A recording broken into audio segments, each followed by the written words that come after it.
Hello, hello. Today we're gonna play Slaanesh. So we're against the Chaos Dwarves, which Nakari might not be the best option, but he might also not have anything to snipe me either, so it might be okay. So Nakari, he can be strong, but he is, as you can see, almost 3,000, and I don't even have like Withstiller Sword or Willing Prey or anything. I mean, I probably should get Willing Prey. Should I? It's like a really short duration.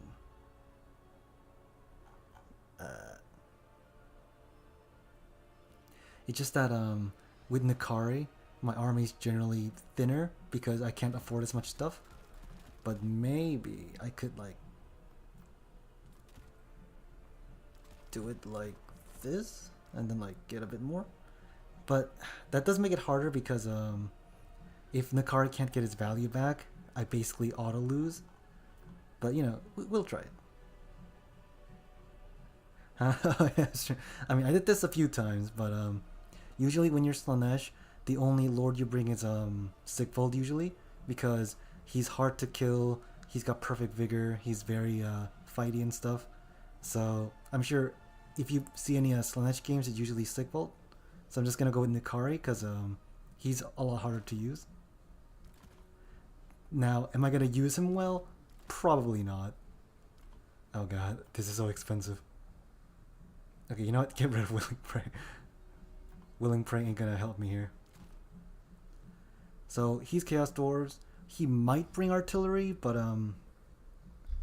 actually if he does, I guess Chaos Warrior's kind of weaker, but they're still my toughest holding units. I'm just gonna send the Devoted Marauders to the down area, and then the Hell Scourges are all gonna push in and try to overwhelm his main point, while Nakari just runs around. We got some fast Seekers for armor piercing. We got one Hellstrider. Oh, and we didn't use all the money. You know what? Sure, why not our Hell Scourge? Sure. And what is he saying? Yep, I'm ready. Oh, okay. My opponent is new, so that might be if he's new, I think I do have a chance. But yeah, if he brings like a Death Streaker, as you said, it could just keep shooting Nakari. So I'll probably keep him. I might actually keep Nakari down here near columns. So if he tries to aim at me, I can at least have a hiding spot. So if I do that, I could probably beat him because Nakari is really fast. So he could just go past this column and just go right back onto point 2. Oh no, wait, point 1. Yeah. So my Chaos Warrior line will take the point. My 2 Marauders and Nakari will take the 3rd point. And then if he has a Death Streaker, I'll push in because as soon as it's compromised, it's actually more of a burden. So that should be okay. But yeah, my opponent is new to the tourney, so he might be relatively easy to beat, I'm hoping. And I did get a few new stuff, like I did notice when I'm streaming I have like a habit of clicking a lot, and you can just hear the clicking. So hopefully now you don't hear it as much because I got a silent mouse or something. Other than that, I'm ready. This is a line of doom. I'm just gonna split them up a little bit at least. I can't just do a whole line, because if he has Burning Head, they're all gonna die. And yeah, I'm gonna even separate you guys. Oh, actually, Nakari can, yeah, as I said, go this way. So if he has a Death Streaker, if I'm like hiding here-ish, I think it will hit this middle, whatever this is, vent. And then once my Chaos Warriors get to around here, he can just swing around and try to do stuff. That's kind of the plan. And if I need to go reinforce quickly, I can just reinforce from here. The Vanguard allows me to send my Seekers and the Horsemen pretty quickly. So that's the plan.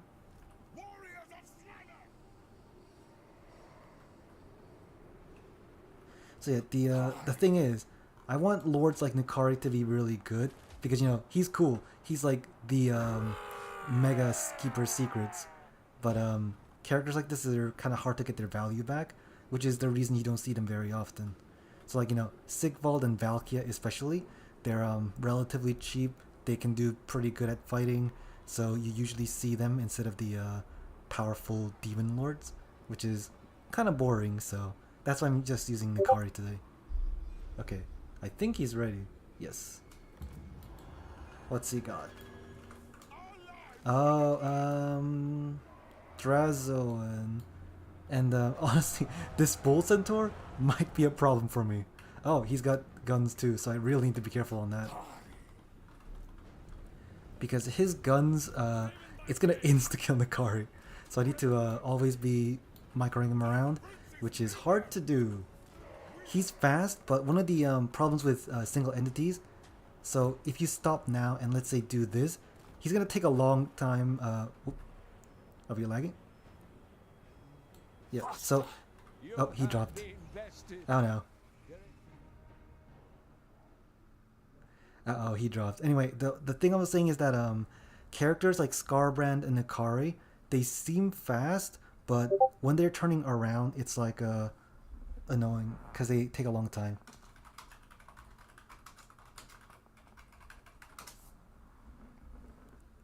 So yeah, as I said, they're expensive. If they want to run and you're like saying, hey, go back, they're going to take like 5 seconds turning around and then run, which is really bad. He says I dropped. You know what? Let me just make a new one then. Oh.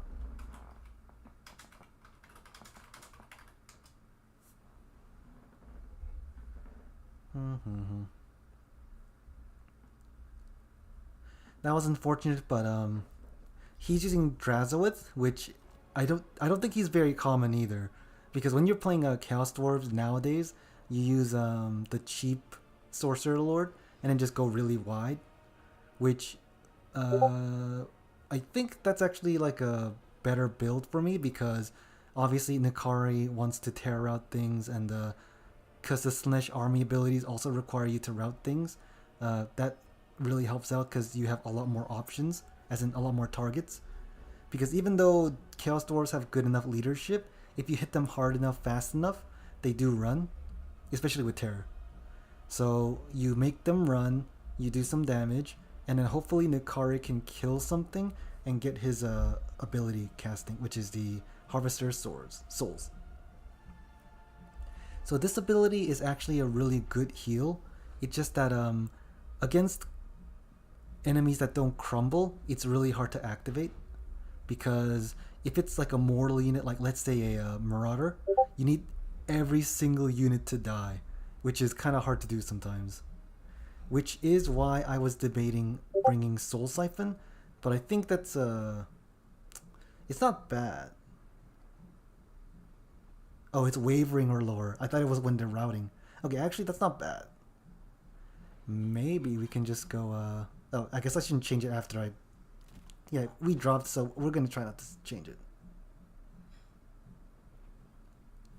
Oop, what's this? Oh, Ulrich isn't replying.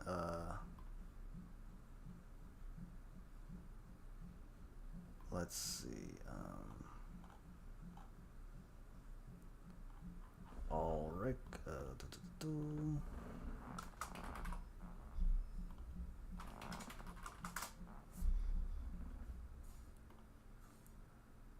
Oh, that was at 60. No, he sent that like a minute ago, so that's fine. So yeah, my opponent, I think his internet died, so we'll wait for him to come back, and then I'm just gonna do some admin stuff. Anyway, Nikari, he's cool. I want to use him, but I'm afraid that he's gonna make me lose games. But what can you do? So yeah, you want him to go cheap, and the idea is we have a relatively melee-centric frontline. Like, I mean, it is mostly melee-centric.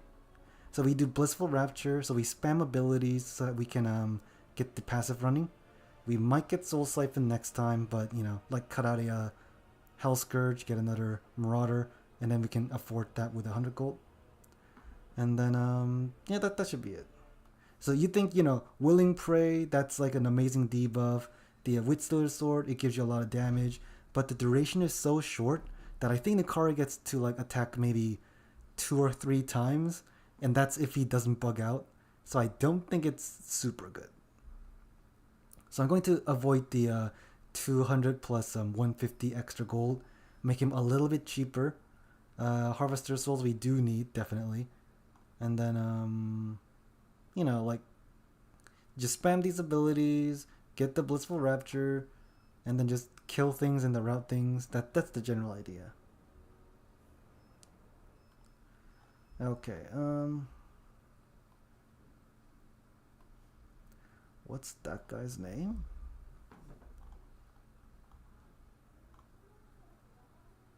Oh yeah, him.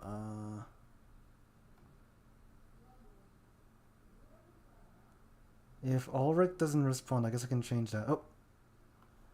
So yeah, Meme Boy is here. We can try again.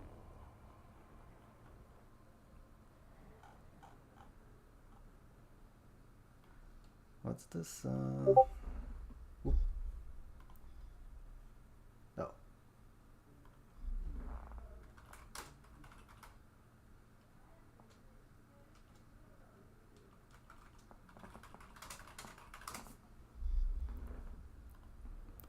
So yeah, from the build I saw, he brought like Drazowith as a very expensive lord, and I'm guessing a few. I don't remember what he brought, but he got like a few goblins, some chaos dwarves I think, and then a blunderbuss.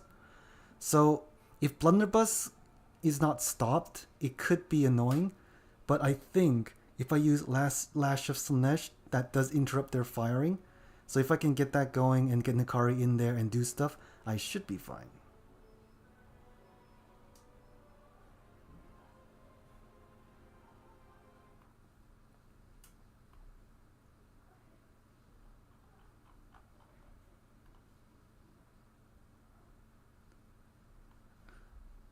Other than that, you know, people are saying the beguilers of beguilement, yeah, bringers of beguilement, they're pretty good, and I do think exalted demons are pretty good.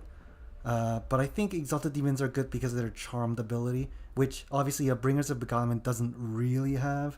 They have rampage, which is pretty strong, but losing charmed, I think makes them slightly weaker.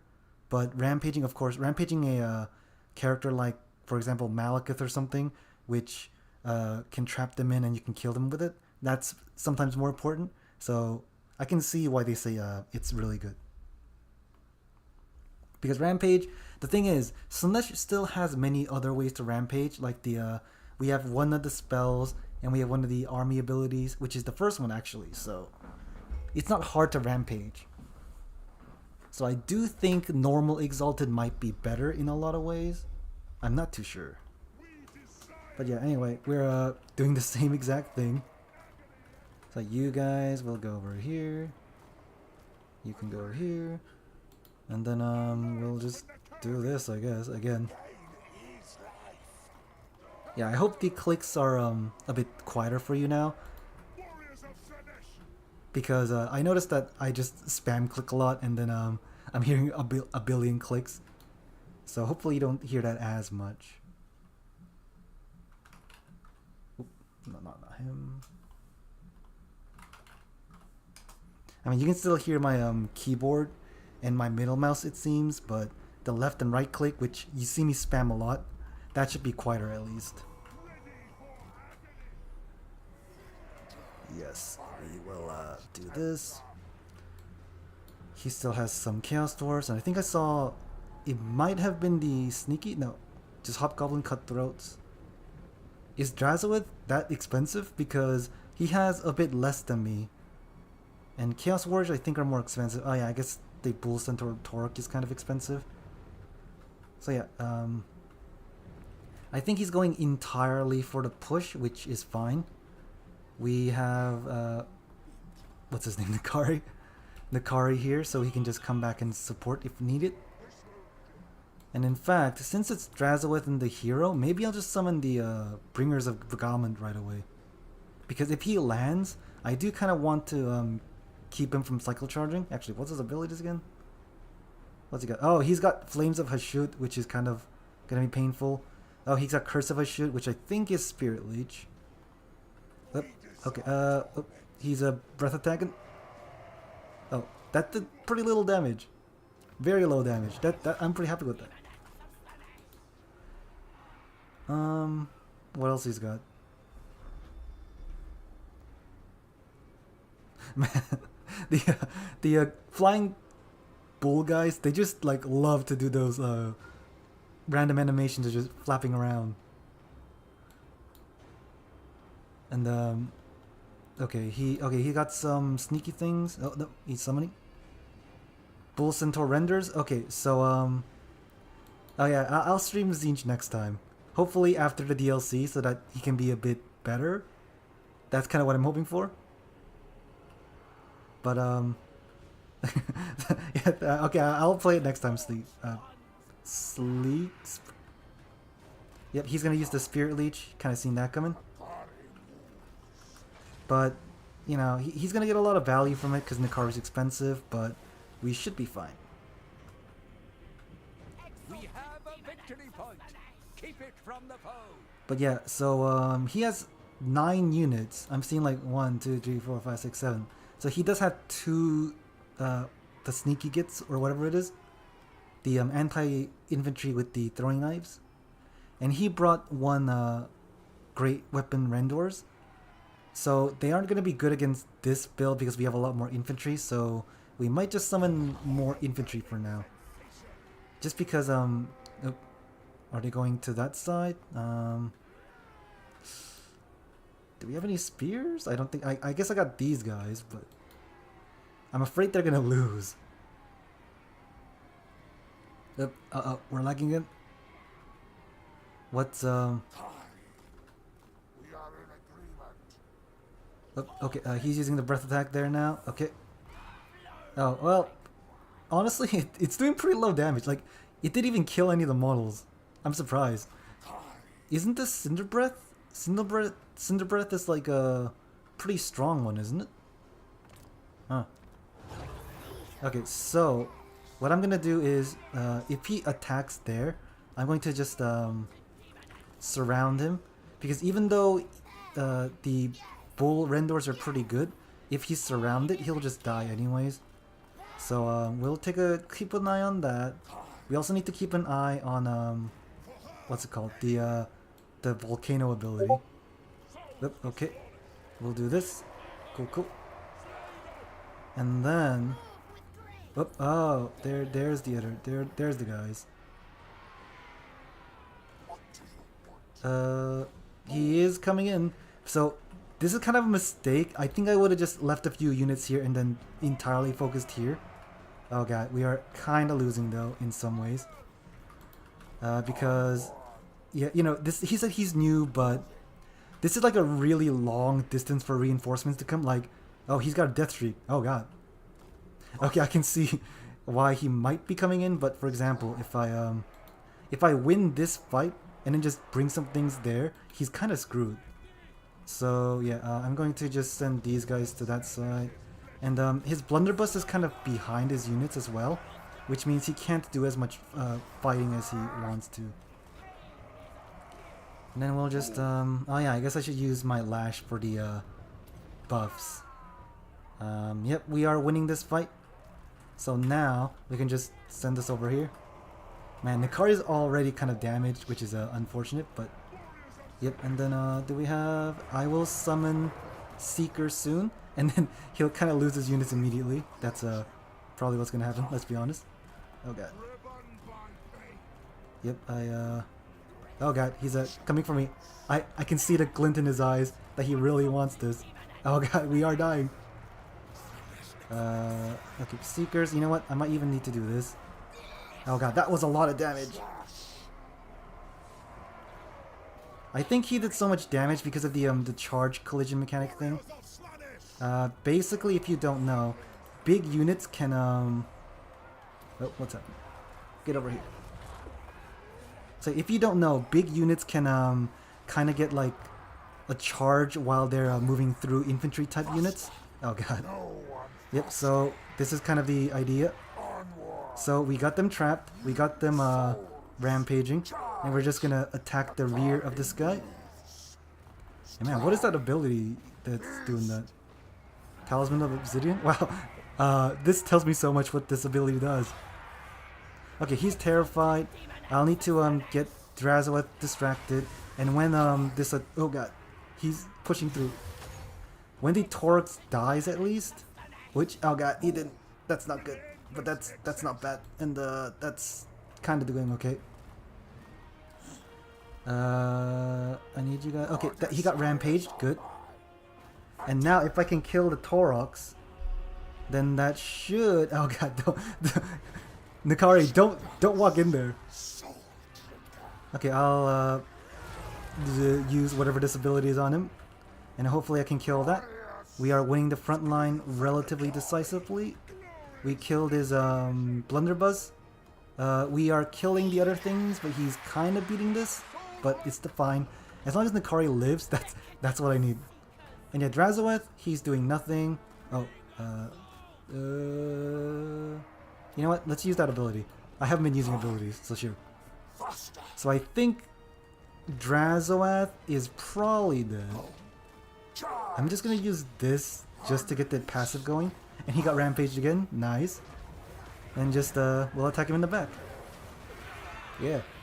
Slaanesh likes to go in the back. Oh, okay, we might be getting damaged a bit too much. Yep. So we'll do this and attack him again. Pew! I'm hoping he routes, because if he does attack me a few times, I think that didn't hit him. Okay, cool. He's probably dead. Oh, we got this. I wasn't even looking at this, I'll be honest. So yeah, we just, you know, push in, and that should be good. Drazoeth. I'm just gonna do this to slow him down, maybe. Oh, okay. Sure, he's dead. Nakari, as you can see, is getting the Harvester of Souls. He's getting... I'm gonna guess he gets like a few hundred HP at least. That's kind of what I need. Oh, another... That's another... Oh god, I have not been summoning because I'm distracted. Yeah, dude. Oh yeah, we have Narcissism. I forgot that ability existed. We can like snare him and stuff. I could have just snared him when I was running away. Oh well. Nakari, you can just go there. Nakari, go there. We'll get more Cav. Oh god. The Death Streak is doing a lot of damage. But his Blunderbuss are gonna die. Oh! The Destroyer? I mean, he has a fun build at least. He says he's new, so he's at least using a fun build. We're gonna get these great weapon renders out just so we can heal. And then once we get in here, oh god, the thing is oh okay, he's left, but Kadai Destroyer kind of sucks. It's unfortunate. He's a cool unit. He sucks though, and the only real thing that he could do is kind of just attack infantry, but because we don't get terror out it, it's not really worth it, I think. Like, even if the Kadai was good, I think in against Slaanesh, you wouldn't bring it. It's just not very efficient. And Nakari, he's still 1,000 off from paying off the value, because he's very expensive, like close to 3,000. But, you know, we killed his Lord and that. Wow. 2,800. Where'd he get that from? How did he get that much gold? What?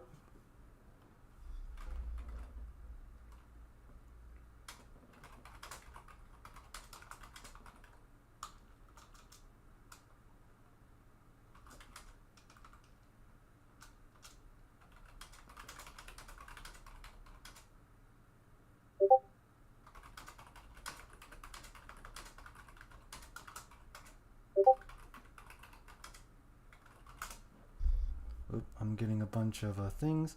Had to drop. Whoop. Okay, he's gone.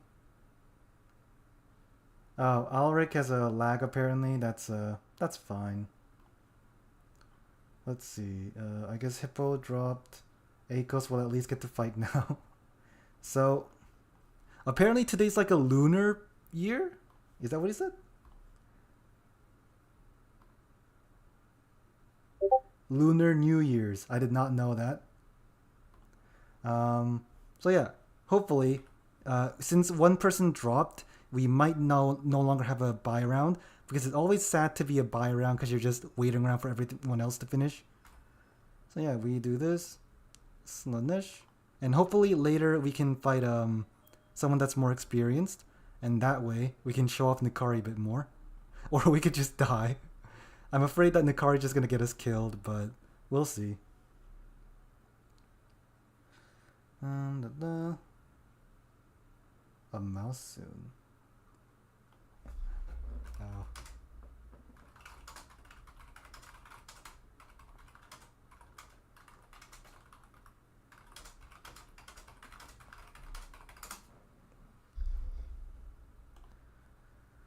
Anyway, as I was saying, Nikari, you can see even in that round against a relatively new player, we only got like 1,800 value worth, and Nikari costs 2,800. So it's very, very difficult to get his value back. It's usually a lot of the time just like a distraction unit. I mean, unlike Kugat, for example, who is so tough that even if you just leave him alone, he'll probably be fine. With Nikari, you need to micro around like crazy, which could be my downfall.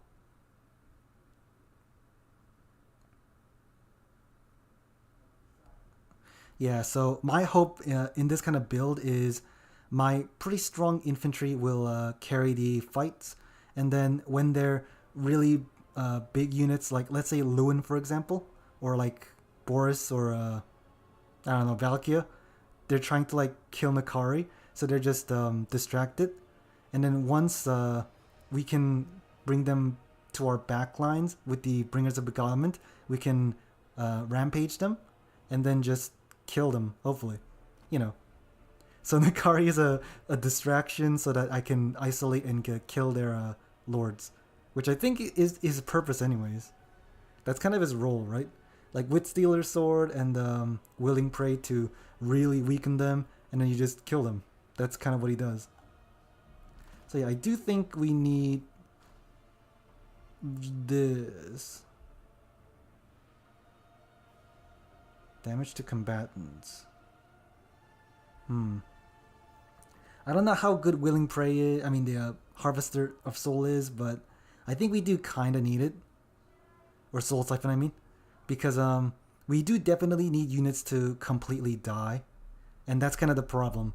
Nikari, if he gets really low, is kind of in a conundrum where if he gets close, he'll probably die. But he needs to get close so that his Soul Harvester Souls activates, because it's only range 30, right? So you need to be kind of close to them when they die, which means you're in risk, but you need to heal. It's kind of hard to use. Oh, thanks, Jordan. I hope they're fun because it's usually just me rambling on and just microing around. And when I micro around, I barely talk too, so I hope it is fun. Okay, so we only have one more game left, but Ulrich said that it is laggy, so it's probably going to take some time. So we just need to ramble on a little bit more. So I've noticed that in a lot of Slaanesh players' builds, they don't bring Seekers. I don't fully understand that because they are your very fast. I guess they aren't like super strong because their combat stats aren't too high, but they're very fast. They're demonic. They got armor piercing. They got the devastating flanker. So I feel like they're pretty good.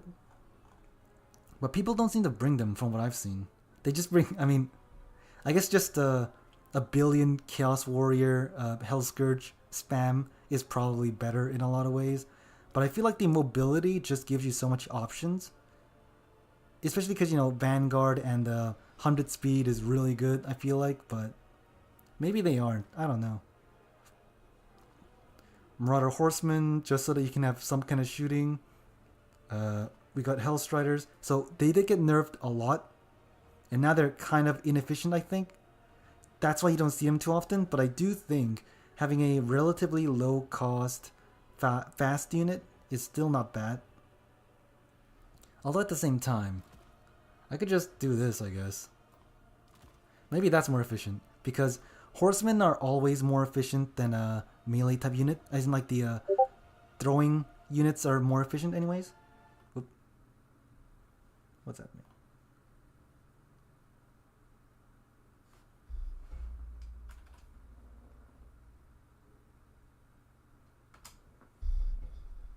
Okay. So Ulrich is a lagging, so I guess we set a tie?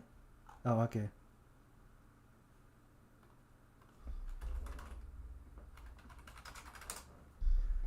So yeah, because they're lagging, they can't play, so we'll be advancing the round, I think. That's how you do the thing, I guess.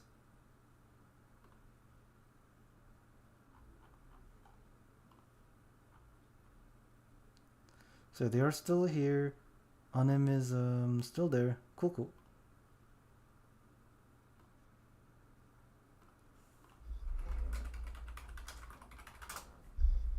We have advanced, and now our opponent is V Anime, I think is the name. V Anime. I guess that's that.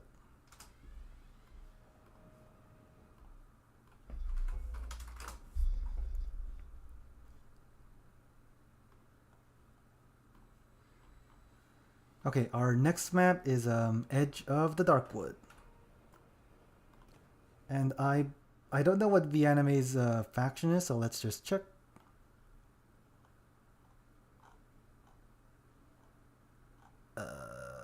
He's Norska. Okay, so Norskans, they're relatively strong in the front line and okay in leadership. And I think the javelins are gonna wreck me if he brings them.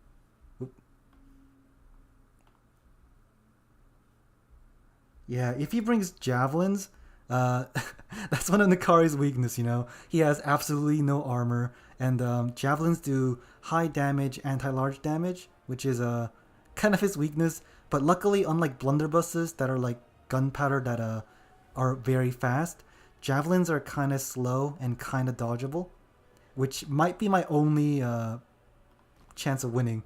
Just dodge. I mean... I do think I have the micro to dodge them, but I'll be distracted and I won't be summoning. That's kind of... If I'm focusing too much on Nakari, I don't summon, and that is actually worse for me because I need reinforcements. But luckily, Slaanesh is pretty fast, so I guess that's fine. So we'll kind of build up a bit, and then once we have the Chaos Warriors and the Bringers of Beguilement, and then we'll start summoning Seekers, I think. Because... I think that's better because we want our front line to be there, and once we have the Bringers of Beguilement, which is a pretty expensive investment, and then once we engage and we have enough money, we can bring out Seekers whenever we can because they're fast to reinforce. So that might be better for us to play. Anyway, yeah, those guys lagged, so they're saying advance. Unplayable. How do you do a tie? I guess it's just that. Okay. Anyway, yeah. I am kind of afraid of what's it called? Wulfric? Wulfric coming in and just annihilating Nakari, because one of Wulfric's weakness is that he doesn't have armor piercing, but obviously against Nakari that isn't a problem.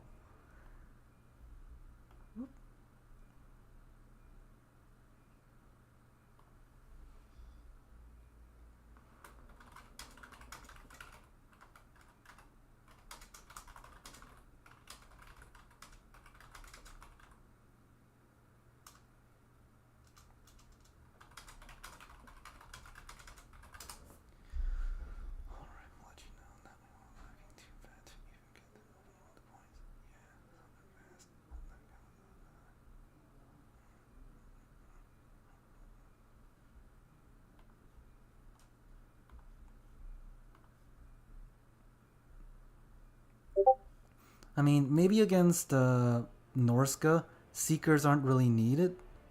So I might change something, but not very likely.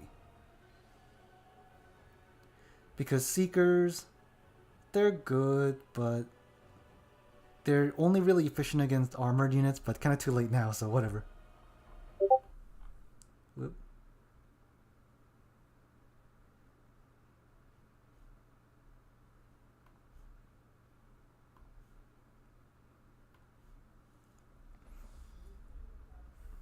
So yeah, anyway, since Sleegs really likes Zinj, I think they're really bad right now, mainly because the Chaos Warriors aren't very efficient.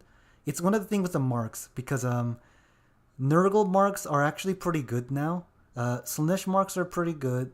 Khorne marks, they're okay. They got a downside, but it's not like super bad.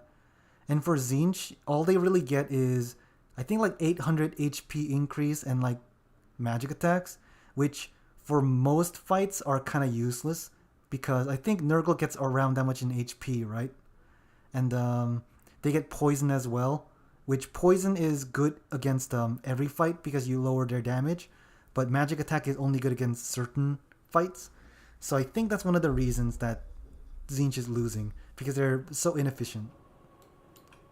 So hopefully, once the DLC comes out, I mean not the DLC, the DLC update, they will be better. And if they're better, I am definitely gonna try Zinj a bit more. But right now they're kind of bad. Okay, he brought less units, which means he brought some champions, which shouldn't be bad for us because I think we can route champions relatively easily. Although, does Rage give them immune to psychology? I think it gives them physical resist and like melee attack, but not immune to psychology, right? Yeah, I should be okay on that then. Oh yeah, and against factions that you can't tear out, Nakari's speedy attacks are kind of like meh, I guess. So we'll have to watch out for that. Oh, he's ready. Cool, cool. So as I said, I'm gonna push out, but I might delay it. Oh my god, what is this? Wolfric? Oh, on a mammoth. That's actually good for me. Because even if he has Hunter champions, his stats are so low that I might just be okay. Although, I guess he will do pretty good fight against Bringers of Beguilement.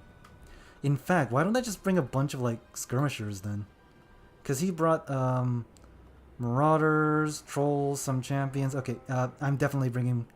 Because he brought skirmishers, I'm definitely going to need to bring some skirmishers as well. Well, I think his is more efficient, but it should be fine. Oh, this is kind of making me wish I brought the Pavane of Slaanesh now, but too late. Because I've seen people overcast Pavane of Slaanesh, and it did pretty good damage to these horseman type units. Okay, let me just see. Pavane, if you upgrade it, you extend the duration, so the rampage lasts longer and it does more damage. I can see why they bring it. Sweet, sweet slaughter. Oh, sweet, sweet slaughter is what I heard. But yeah, at the very least, trolls, you can tear out them pretty easily with Nakari. You just, you know, when they're fighting, you just go in the back and attack them, and that basically kills them, I guess. So that'll be good. Oh, they're horse masters. That could be slightly worrying because they do outrange us a little bit. Yep, we're throwing it. We did more damage though, I think. I mean, we did about the same damage, I guess. We're just gonna spam these guys. Oh, yep. I think we have more cap weight as well, so it should be fine.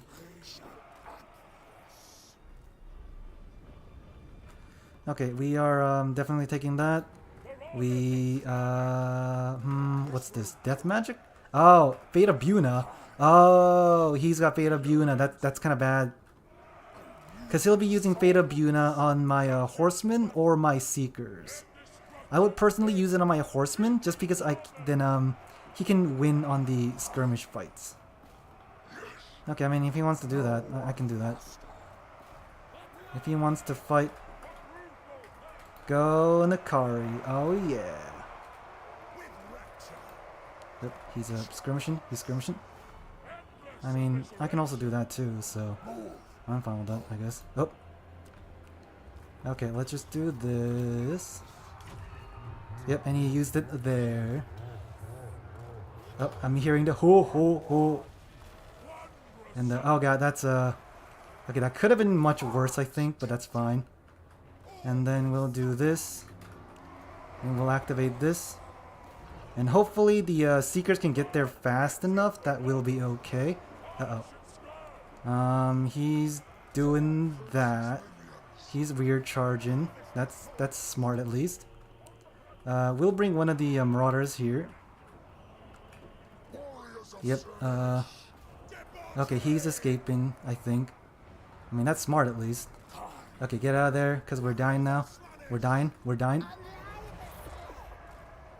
Okay, you guys need to shoot, I guess. And then, oh, he's doing the things. You know what? Yeah, you guys can go over here. Threaten his back a little bit, because we need that. Oh, he captured it, I see. Okay, then we'll do this. We can do that. We need to get some more in. And now we're getting out of here. Yep, we do this. We'll need to run them around. Yep, even if he like charges them in like that, I'm fine with that because we're actually getting a much stronger engagement now. And I'm also forgetting to, you know, do this. So yeah, we'll do that. Activate that. Get that killing. Kill, kill, kill. And then if he wants to try and get in, we'll just keep shooting him. Yep, that one's dead. So he can bring more of those if he wants, but like it'll be the same. Oh god, my phone's ringing. Why? We're throwing javelins at him. The trolls are coming in, but that's not a big deal. We're gonna just keep chasing everything he has. We'll attack that. In fact, we might even go to the back just to okay, yeah, we might just try to tear out the trolls actually. Oop, okay, we'll activate this, we'll do this, and then we'll hopefully just surround these trolls, tear out them a little bit, and we're just throwing javelins to him. Cool, yeah, that one he's tear routed, I think, yes. And then we might need to get out of here. Yeah, you guys can come back in. We'll just keep throwing javelins to him all day. Just get out of here, you guys. And then we, oh, okay, bring them in. Yep. What are these guys anyways? Okay, cool. Cool, cool. Oh god, one of the guys died. Oh, and that's another Fate of Buna. That's not good. Oh no. Oh god. The javelins. With it. Yep, that's not good. Okay, you know what? Yeah, he's chasing me down, so let's try and get that actually. Yeah, because if I do that, I think that will rampage him towards us. So if we can kill this, that might be okay. We'll throw javelins and then we'll do this. Whoop. He's still throwing things annoyingly, but yeah, that one is pretty much dead. His Wolfric has to run away. And then we'll do this, and yes. Luckily, because they're demons and they just, you know, completely disintegrate, I can just, like, summon them back again. We'll do this. I mean, I think we're winning. Very slightly, I think we're winning. I'll do this just so I can get some more actives going. Yes. Get the trolls running. You can attack that. You can just go there, I guess. Whatever. We'll keep chasing that for now. We need to just get these dang Marauder horsemen out of here. And then we'll do that. Cool, cool. Oh, and these guys are like out of ammo. Okay, that one's shattered. Good, good, good. And then we'll try... Okay, we can do this. If he runs, which he can't. Haha! Look at these horsemen die. Yep, we are overrunning him a little bit, which is exactly what we want. And what is this? Oh, okay. More seekers. Seekers everywhere. Yes. Yes. We are what's a Slaanesh saying? Like, oh yeah, for the pleasure or whatever I'm doing. You know, whatever I'm doing. Okay, yeah, cool. We got the back charge. Cool, cool. I might even send this here, just so that he's like, oh yeah, I'm gonna kite you around, and I'll just, you know, go over here, I guess. Okay, that one's shattered. Is there any like dead things I can get? I don't know. Okay, yeah, we'll just go back. If he wants to just kite me around, I'm just gonna get his point then. Okay, cool. A lot of guys are kind of dying, but that's mostly fine. We got that. We'll get even more seekers, cause why not? Hey, you wanna kite me around? I'll do this. Although Wolfric is kind of a problem, just because I can't really do much about him right now. Yeah, we still have a Marauder here, so you can't take that. You're routing all my things, that's fine. And then hey, you wanna ignore your point and just go here? Okay. Oh, he's got another horseman though. That's yeah, so horsemen are the only things that are kind of a problem for me. So once I can get those out of the picture, it's not a big deal. I think. You know what? Oh, Beast of Tashnar, sure. I'll go over here. I'll do this. Nukari can just go over here. I'll do that, and you guys can just come in this way. Go, go, go. Yep, I might need to rampage some of them because he's just like trying to just run away all the time. These Seekers can chase that. This guy can chase that, whatever. Yes. Oh, that one's broken. Uh-huh. I'm gonna do this. And I'll rampage him because this one does good single target damage actually, so that's kind of what I need. Okay, you know what? Yeah, I can chase with that.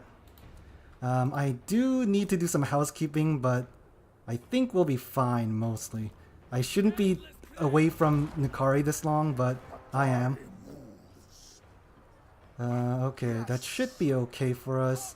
Wow, the Beast of Tashnar are doing pretty good. So yeah, as long as we can kill him, which is not happening right now. In fact, you know what? Let me get out of here. Let's get this. I was distracted a little bit too long. Oh god, Nukari, get out of here, please.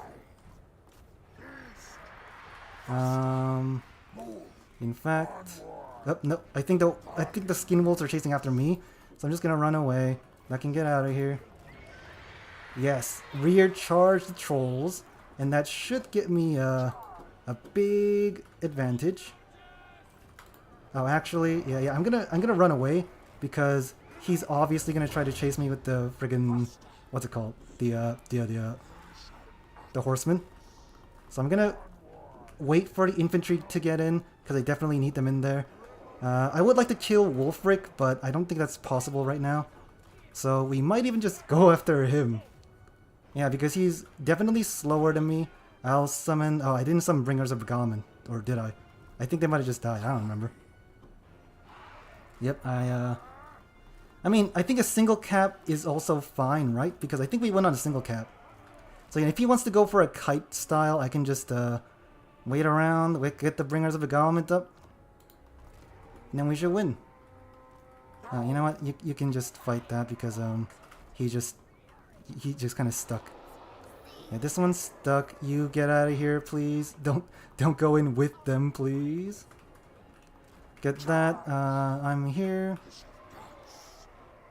And so even if he takes that and that, we only need like 200 points. So he definitely will lose if he can't get to us. So I'm fine with just waiting around here. And then what else? Yeah, we got some actual infantry, which basically means he can't cap us without killing everything here, which is going to be really hard for him. So that's good for me. And then yeah, most of our other guys are dead though, so you know, that's the thing.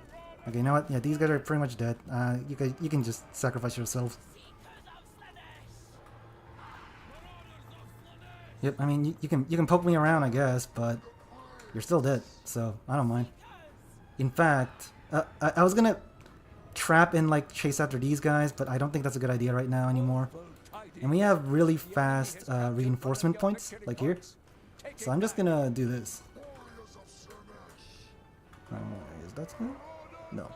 You can do this. So now you can, you know, poke me with those javelins, sure. I don't care. We got this guy here, and then we can do this.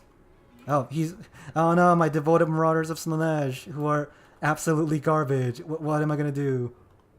You're shooting my devoted marauders. What am I gonna do? Oh well. Seekers of Slaanesh! The dance of Seekers of Slaanesh. In fact, do I want to try backcapping him? Nah, I think I just need to reinforce this anyways. So yeah, once exalted demoness of Slaanesh! yes, exalted demoness of Slaanesh. Stop saying it. Okay, cool. Now,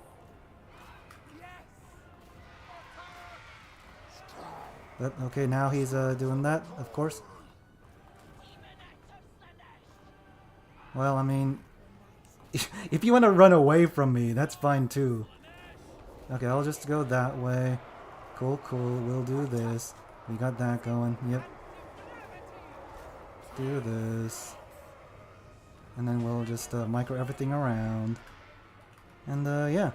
I mean, he's deciding to, you know, like kite me around, which, hey, I'm fine with. What are you gonna do? Just keep running around forever? Go ahead.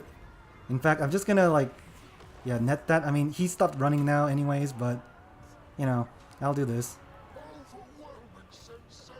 Yes, overwhelming sensation.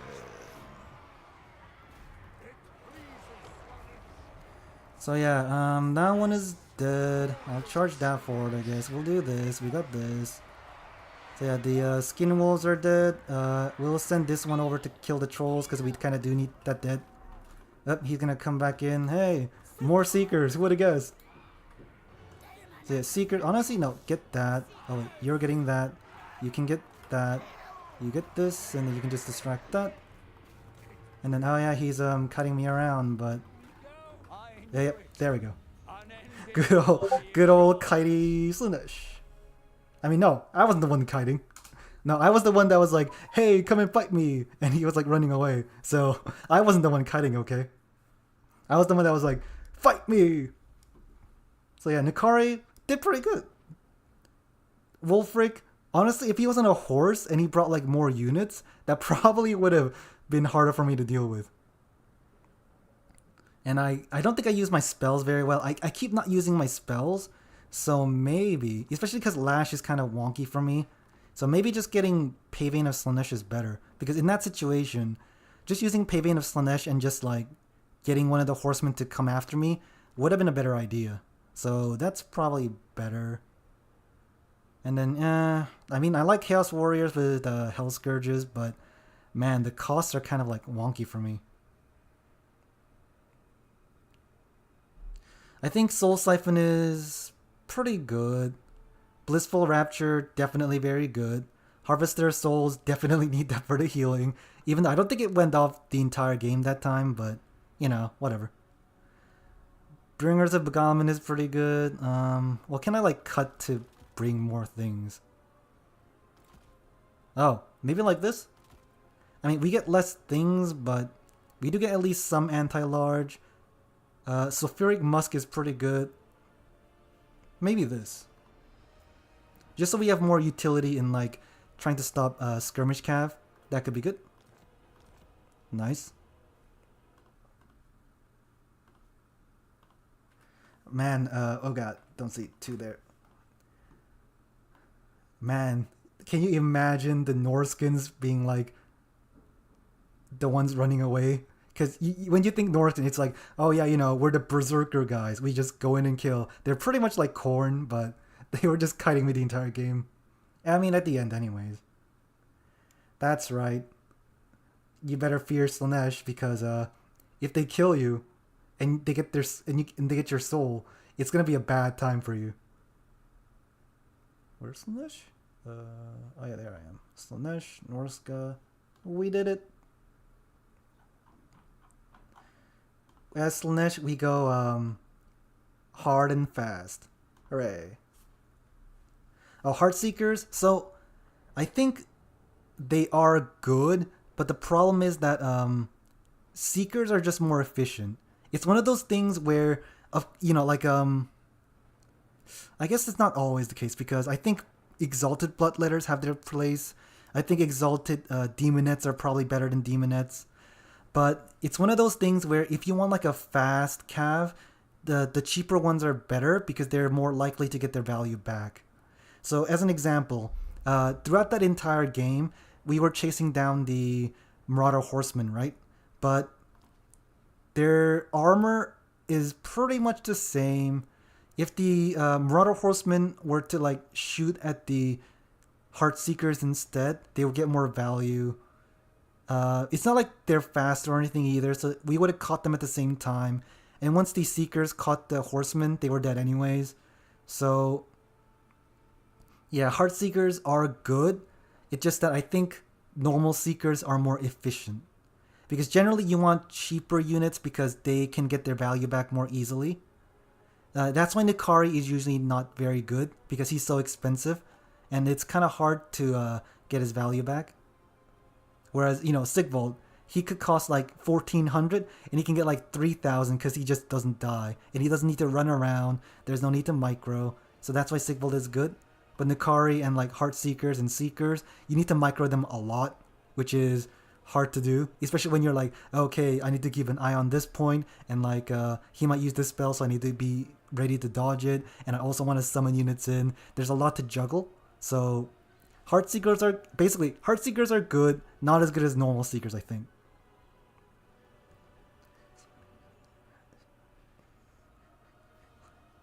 Oh yeah, because I forgot. So Norskins are like a specific tribe, right? And like the Kurgans are like the Horseman tribe. So I keep confusing Norskins as like the North Marauder guys as a whole, but yeah, Norska is like a specific tribe. So maybe they can say like Chaos Norsemen because it is Norse, right? So if you say like instead of Norskins, it's like Chaos Norsemen or something like that, then you can include the Kurgans and like all their units into like one faction. I mean, they only have like 2 legendary lords, so if you combine them, then you can be like the Kurgan lords and like the Silica, the corn gorilla guy. You can like add them all into one faction. So that might be a better idea. Viking Lord Kurgans are the Morgon. Yeah, I see. I mean, right now, the Norskins are pretty much the Kurgans anyways. Because you always see like Horsemasters or just horsemen. And speaking of, someone was asking if the Heartseekers are better than the normal Seekers. So I look at it kind of like this. So Marauder Horsemen and Horsemasters, the Horsemasters obviously have some advantages, but because they're more expensive, it's harder to get their cost back. Whereas Marauder Horsemen, they're cheap, you can spam them, and just by their weight of fire, they can do pretty good work. Whereas Marauder Horsemasters, you could get like 3 Marauder Horsemen and like 2 Marauder Horsemasters, like as an equivalent cost, I think, around. So less fire rate, more combat stats, but generally like more units is generally better as well. So I think cheaper units are just better overall, is kind of the idea. We have one more game going, and then after that we can fight. So the next map is Dried Floodplains. Dried Floodplain, which is... I think I know this map, but I probably forgot. I'm assuming it's like, one here, and one here. So we should be fine. So Slaanesh likes... I feel like Slaanesh likes these kind of maps where it's like 1 point, 2 point, 3 point, like, in like a straight line.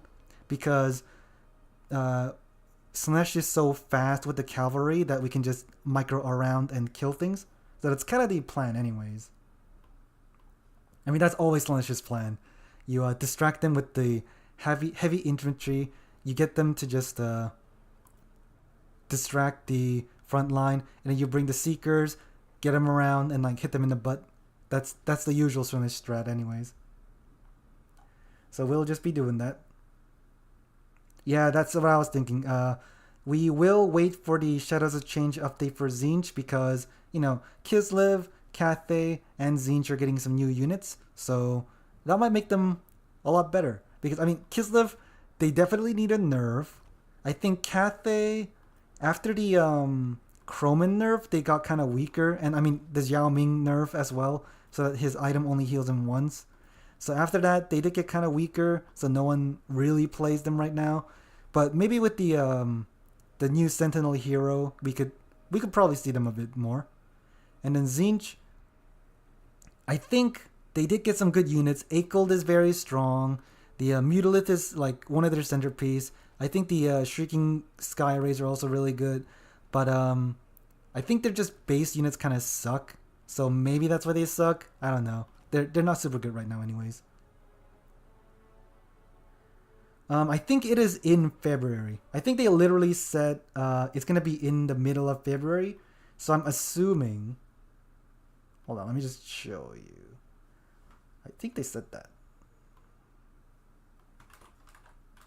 What? Yeah. Oh, here it is. Okay, so... They want to make sure that it's good. They want to release at the middle of the month. So Turin has the faction war thing on like, when did you say it? I forgot.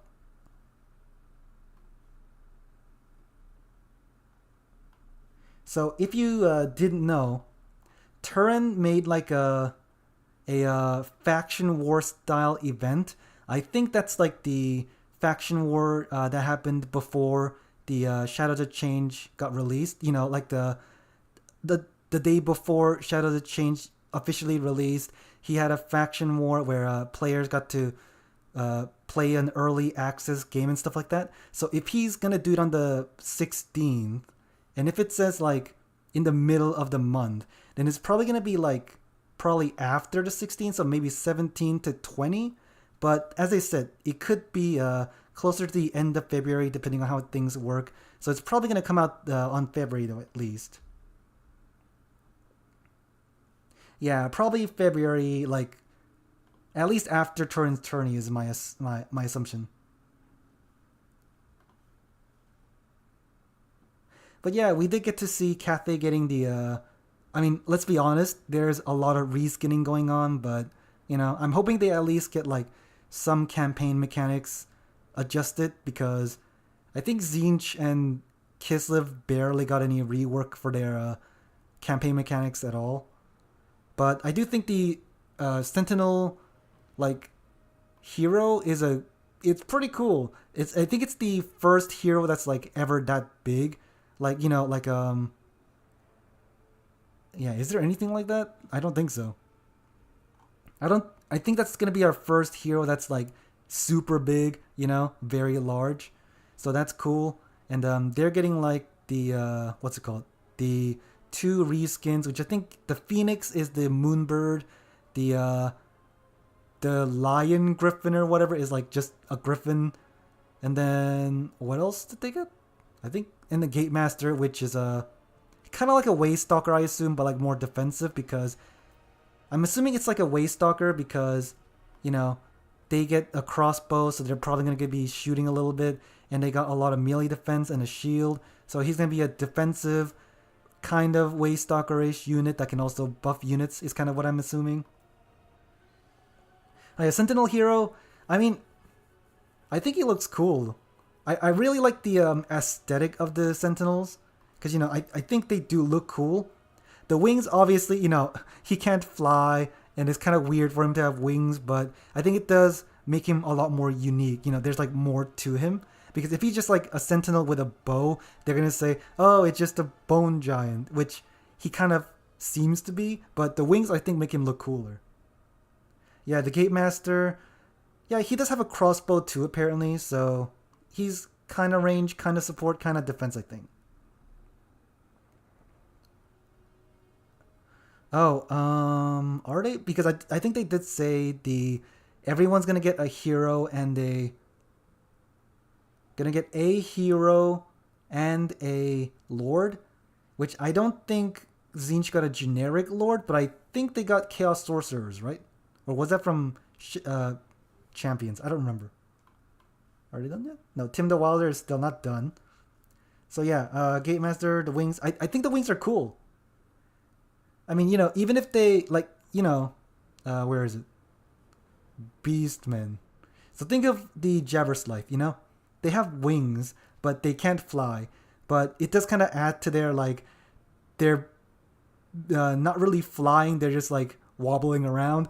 I think that's that, except more elegant because it's like a construct. He can use his wings to kind of glide or like jump or hop to a new location, snipe around. That's kind of his thing. I think that's not too bad. Yeah, so it is Champions Chaos. Okay.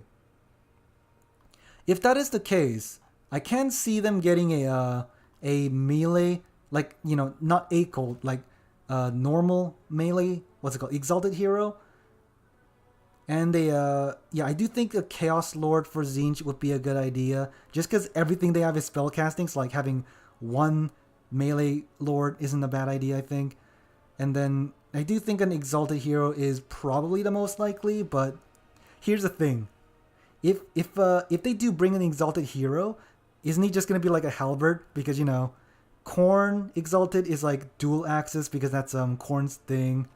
Nurgle's is a great weapon because that's Nurgle's thing. So the Zinch Exalted Hero is going to be a halberd, which you got a lot of halberds, okay? You got spears, you got halberds, you got like more halberds. So I'm not sure if that's the best hero to have. But then again, Slaanesh, I'm sure if they get the Exalted Hero, I'm sure it's going to be a Hell Scourge because that's kind of what they're doing. So that's probably what's going to happen. Anyway, soon, Cathay Gundam. Yeah, it is pretty much a Gundam. I mean, I like it. It's a giant rock. I mean, are they rock? What's a terracotta? I think terracotta means like clay or something, right? I'm not even sure.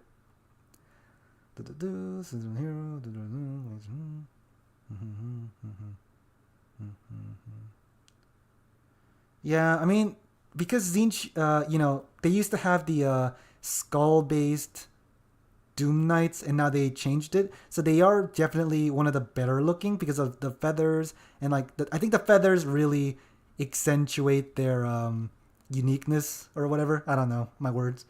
So they are definitely the drippiest.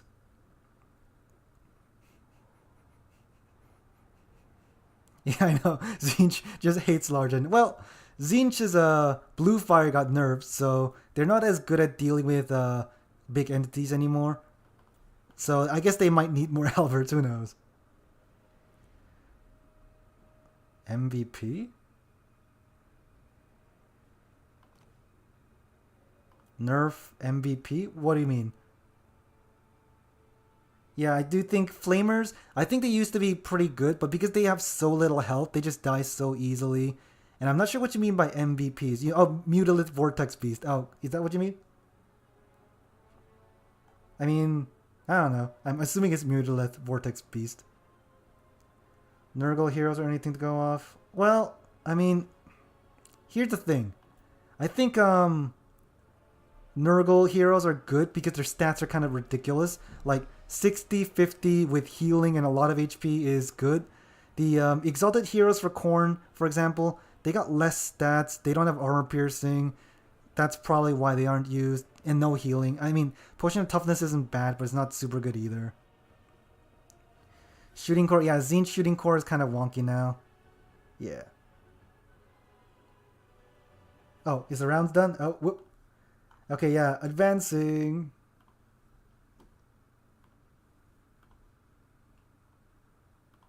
Hold on, give me a second. So I think Creative Assembly kind of over nerfed Zinch a little bit because, as an example, the blue horrors once used to cost like 400, then 450, and now 500. I think they can go back to like 450 and be fine. I think they got nerfed a little bit too much. Okay, Terrace. He's my opponent, Terrace. There he is.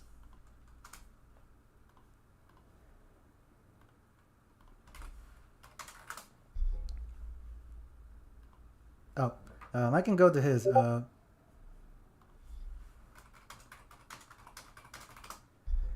I'll go to him then. Oh, he's typing. I'll wait for him to type.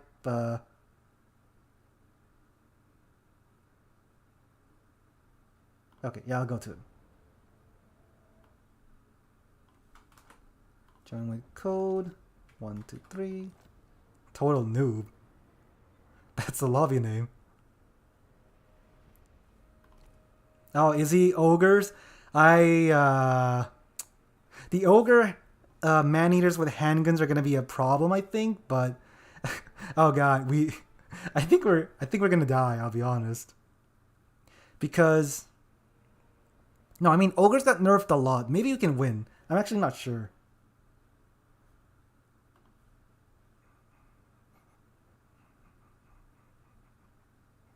Oh yeah, that is true. Yeah, Doom Knights that are like super expensive, they don't have armor piercing, and maybe Exalted, because you know the blue horrors do non-armor piercing, pink horrors do non-armor piercing. So maybe giving the Exalted pink horrors, giving them like some armor piercing might be good because as of now in multiplayer, there's like literally no difference between them. They all just like shoot the cotton candy balls and they don't do any armor piercing. So that could be a good idea. Yeah, giving some of them AP. Doom Knights definitely want to be better because, I mean, they aren't bad, but they're not super good. And they're so expensive. They can't cap points.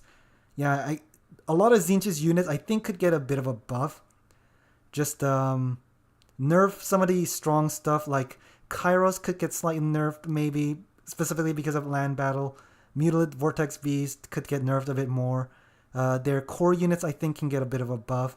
And Slaanesh needs a buff because Devoted Marauders, so if you don't know, they're 450 because they used to have anti-infantry. They got rid of that and they are still more expensive than regular Marauders for some reason. So they definitely need a buff.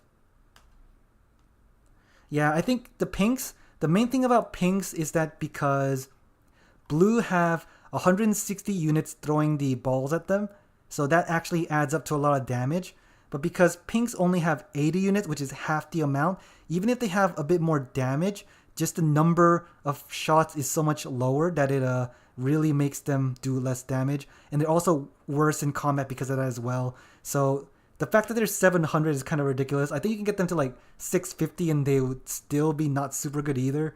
So yeah, I think there's a lot of balance that can be applied to Zinj. Yeah, my brain farted there. Okay,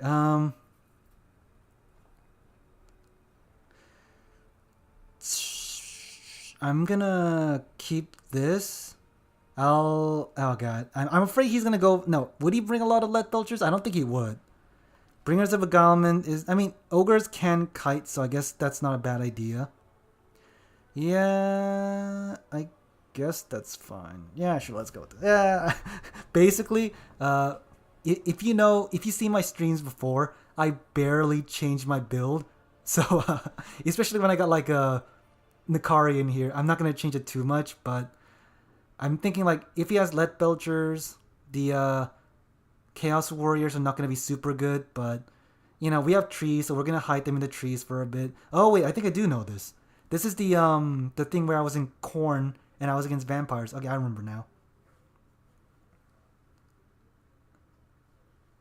Yeah, that is probably true because it is true that Total War is mostly a single player game.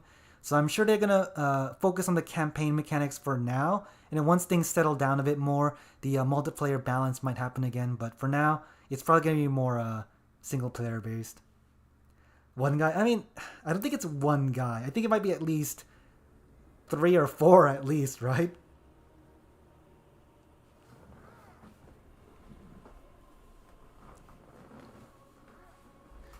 Yeah, I mean, balance, I'm sure balance is I mean, honestly, like, like we gave the community, as in like Turin's community, gave Creative Assembly a list of potential changes that could be made to make things a lot more balanced, and they implemented some of them. So I think it's more they have the info, they just can't implement it all very quickly, because as you said, maybe it's like a 4-man team or like a low number, so that's probably why multiplayer isn't balanced a lot.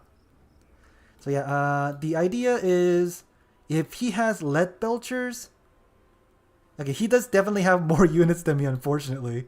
So if he has lead belchers, we just have to be careful, as in how do I even say this?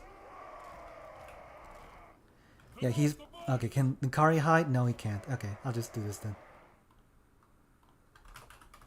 If he has lead belchers and man-eater pistols, Nikari needs to stay away from that, or like, yeah, I guess I'll still hide him in the trees. And once the point's open, I want to try and kind of like funnel him into the trees, or like maybe even go for only number 2 and number 1, and then like push him to the trees, because ogres are large and they do suffer some penalties in there, and along with poison that will really weaken them. So that's kind of the main plan right now. And Nikari, I hope he just isn't like, because Nikari is definitely gonna be a problem. Oh, what is this? Double giants, lead belchers, double lead belchers with double giants. Oh my god. Oh, he has like all Noblars. Okay, never mind. So we have to push real hard now, because the lead belchers are there. So we're gonna send the Hell Scourge guys over for the cap points, and then our main force needs to like go in there like right now, because lead belchers, once they get set up, they're gonna be really hard to deal with. Or maybe we still don't push too hard. Oop. What is that? I didn't see. I think it might be Iron Guts. So yeah, he has Iron Guts because he obviously expects a lot of Chaos Warriors, which, you know, we brought a lot of Chaos Warriors. He has Double Giants, which has less cap weight, so this might be a good frontal fight. Like in an actual like straight up fight, I might lose. But the one problem is that he has no cap weight because it's mostly Noblars. And once I get to his lead belchers, he's kind of dead. So I think this is one of those games where I want to try and avoid combat for a while, and then once I can like pretty much surround him, then I go for it. Yeah, if yes, Warriors of Slaanesh. I don't need you to keep saying that. So we'll keep the 1 point for a little bit, and then once I am ready, I will push in and just compromise the lead belchers, and then once that happens, we should be good. We'll do it like this. Yeah. Yeah, because right now, if we can make sure that the lead belchers get no value, because these guys are hidden. So they're hidden, lead belchers have no targets, we're just going to sit around. I'll let him have the 2 cap for a little bit, until like maybe 300. And then we can just flank, kill the lead belchers, out cap the Noblars, because Noblars are expendable. And he has a bunch of Iron Guts, which are expensive. So we can out cap him pretty easily. So once we out cap him, we just need to wait around until we win, essentially. And yeah, I'm going to get the Bringers of Beguilement up as well, because I need the lead belchers to rampage. And actually, I have rampage, don't I? Oh my god, I have rampage. So yeah, once I get the cabin and do the rampage, then the lead belchers are essentially dead. So once the lead belchers are dead, we can start rampaging around. That's the idea. So sorry guys, but I'm gonna be just sitting around waiting for a bit, because that's kind of what I need to do to win this. He's brought lead belchers, double giants, and basically Noblars, so I can beat his front line easily, crumple the Noblars with probably Nikari, just, you know, get them killed, get them running away, and then send my Chaos Warriors into the back and stuff like that. In fact, I'm just going to bring this guy over here, just so that I can have like a bigger surround-ish. Okay, that's good. And then I can get these guys. I'll bring some out this way for now. Yeah, actually, I guess I might as well put you on 2 and then put them in 3. Yep. What's he summoning? Okay. So yeah, obviously he has more units, but a lot of them are Noblars. Like I think just regular Noblars. I'm not even sure if he has the trappers, so I should be good. Once he gets to about 300, I'm gonna start going in. Oh, he's he's pushing in. Okay, well, I mean, I want to wait a little bit more if I can. Are these ogre bulls? Yeah, that's kind of fine. You know what? If he wants to push in, I guess I can try pushing in too. Because if he brings like 2 units here, it'll be easier for me to like flank him and stuff. So, you know, that'll be good for me. Oh, okay, he's really pushing in. So we're gonna start going in. Yep, I mean, yeah, I'll send that in. I can send that in, I guess, sure. We'll, yeah, I didn't want to go in that fast. Oh, he's lead belchering. He's lead belchering. He's lead belchering. Oh god, he got kind of staggered. That's fine. Yep, and then we need to get ready to do the other things. Yep, he's got a lot of ogre bulls, which is a problem. But as soon as he kind of runs out of units, that's when he dies. Not really runs out of units, I mean runs out of protection for his units. Because you can see that we're just kind of going in now. Yep, do that, do that. Oh god, that is a lot of fire though. That is a lot of damaging. Yep, we are shattering some things. We are going to run away with Nakari now. We got that going. Cool, cool. Nakari, get out of there, please. Pavane of Slaanesh to just make sure that the lead belchers die. I mean, you know, a lot of our guys died, but that's fine. These guys, they can kind of grind it out for a while. I'll actually send them in there. That might be a good idea. Yes, that's dying. Cool. And that one is literally dead immediately. Oh, in fact, we can just go after the slaughter guy. Yeah, you can attack that. Where's my seekers? You gotta go in there right now. In fact, yeah, just kill that first, I guess. So yeah, this Slaughtermaster might be dead because I think I can rampage him with the beguilement, and then once he dies, you know, once you die, you're dead. So, in fact, since that's a mosh pit, I'm gonna just bring this here, and hopefully they can just keep shooting. Yep. Oh my god, he didn't get rampaged. What happened, guys? Beguilement. Beguilement, please. Beguilement, attack, please. Oh god, the ogres are blocking me with their big mass. Okay, you know what? I'll do this then. I just need to kill that. Cool, cool. Do that. I think we got it at least. Okay, he might kinda do some annoying things, but if we can kill that, that's good. We're getting this back. We are kind of getting the middle. We can't really get him from the looks of it. Because, yeah, you see, this is one of the reasons Nakari sucks. You see, he's just chasing him but not actually doing damage. And that's really annoying. So now, this is going to make me over-chase him as well. But I do definitely want that dead. We're kind of taking this. We got this back. Where is my cav? The cav are gonna go back in and kill that. Cool.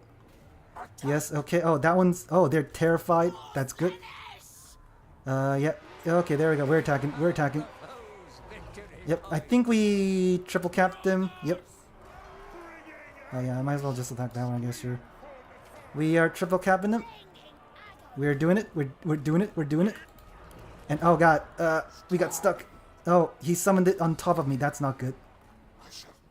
Okay, Nakari, ignore that. Oh god, please, Nakari, get out of there. Yes, move. You literally said it. Move. Woo, get me out of here. Get me out of here. And you know what? I might even start shooting the giants and try to kill them. That might be a good idea. Okay, you know what? Yeah, get the sulfuric musk.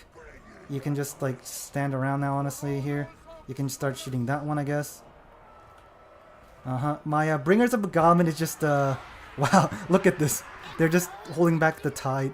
So, he has focused a lot on, protecting his lord, but now he has lost a lot of his other stuff. Like here, he's, dying. He's like, I don't know what I'm saying. Yep, and then we can just, yep, keep attacking him like this. And we'll keep attacking him like this. Oop, okay, yeah. Yeah. Unending glory is yours. So, I can kind of get what he's trying to do, but the problem is the giants can never chase. I mean, he might have been thinking I was bringing Sigvald, and he's like, oh yeah, I'll beat Sigvald's head in with the 2 giants, but, you know, the car is way too fast for that. So yeah, I was gonna wait a little bit longer, but his lead belchers and like units tried to cap my point, so I'm like, okay, I guess I need to go in, and as you can see, we did pretty good. Ogre, he escaped, but he was like really far from the fight, so he was basically useless for a while. The giants, I mean, the thing with giants, I can understand bringing them against like, let's say, vampire counts or corn, because they have to fight you and like they aren't super fast. I mean, they are fast, but like you need something sturdy that won't rout. But like against Slaanesh, I feel like bringing a bunch of Noblars is a bad idea, because obviously Noblars rout immediately, and once they're routing, Slaanesh's ability, you know, the army ability just keeps building up, and I can like keep using things that I keep forgetting anyways. But you know, hypothetically, if I was a better Slaanesh player, having a lot of Noblars is good for me, because that means more routing, more army ability charging, and I can keep using things. But you know, like that's a lot of Noblars. I would not bring many Noblars against Slaanesh. Like maybe 3 and like a bunch of ogre bulls to like be behind them or something. But you know, other than that, that went pretty good. Oh yeah, the Princes of Perfection. In fact, I probably should have brought more spears in hindsight. I brought 1 spear. Like in hindsight, that was a really bad idea. But I think Hell Scourges, due to their poison and the really good melee defense, were probably better, just because we needed to hold in the... One of the things with ogres now is that if they don't outnumber the infantry, like if you don't surround them with like 3 ogres or something, they can do a lot of damage, and the ogre just get grinded down. So yeah. Anyway, that went well for us. Oh wait, no, I guess oh, I didn't even submit the score. I guess Terrace did it for us, and that was a really fast game, which means we have to probably wait a long time again. Dried floodplains and what? Twilight Forest. Oh, that one. Yeah, I know this one. So yeah, anyway, we were talking about Tzeentch. So, I do think, just because, yeah, the blue horrors, they got low ammo, but a lot more models. So they're kind of like the skink javelins. So in fact, let's just take a look at that.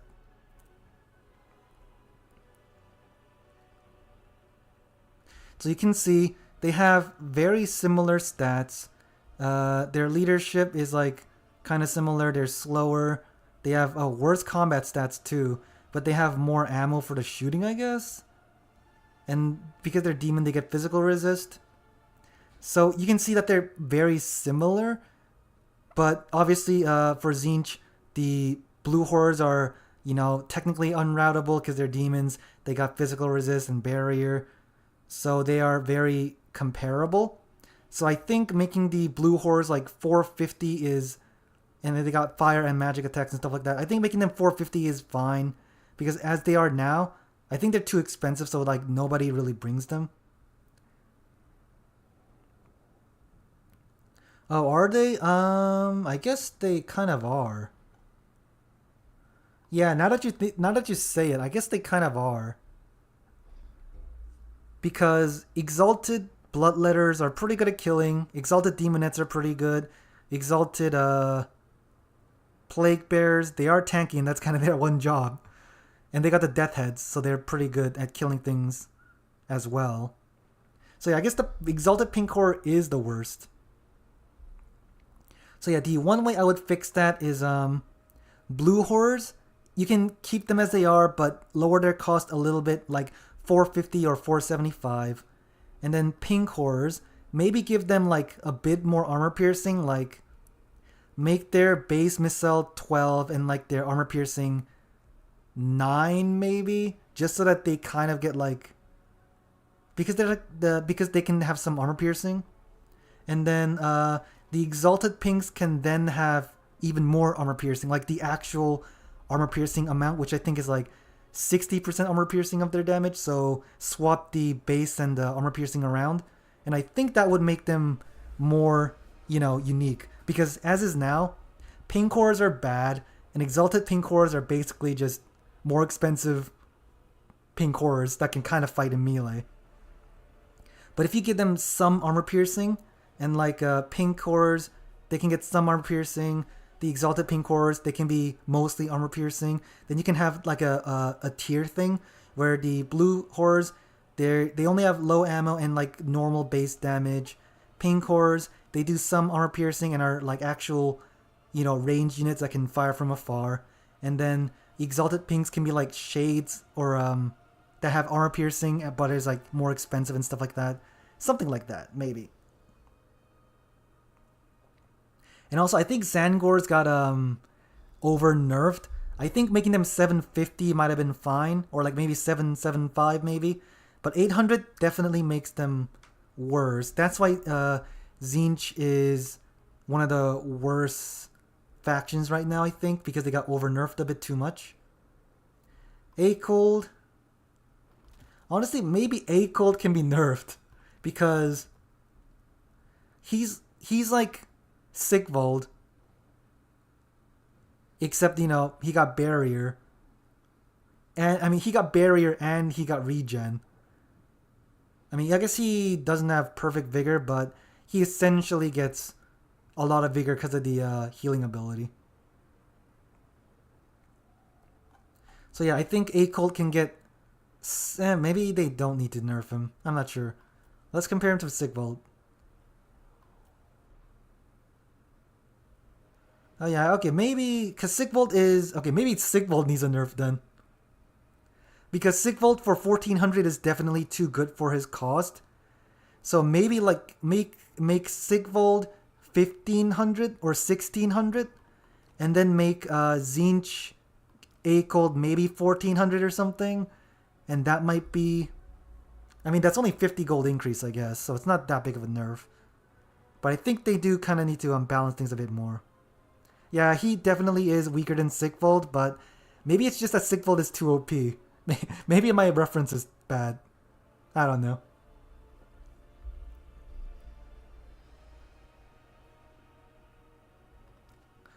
I think Tzeentch, Marauder Horsemen are good. The weakness to fire and the fact that they do fire magic is pretty good. Doom Knights, honestly, maybe they could like reduce their cost again. Like maybe 1450. Would that make them good? And give them armor piercing? Would that make them good? I don't think so. They're too expensive. And they don't have cap weight, so you'll never see them in Dom anyways. Man, I don't know. And Chaos War Shrines, they're also pretty bad. Oh, Chaos Demon Prince? What does he even have? Plague of Rust, Blue Fire, Gehenna, Treason.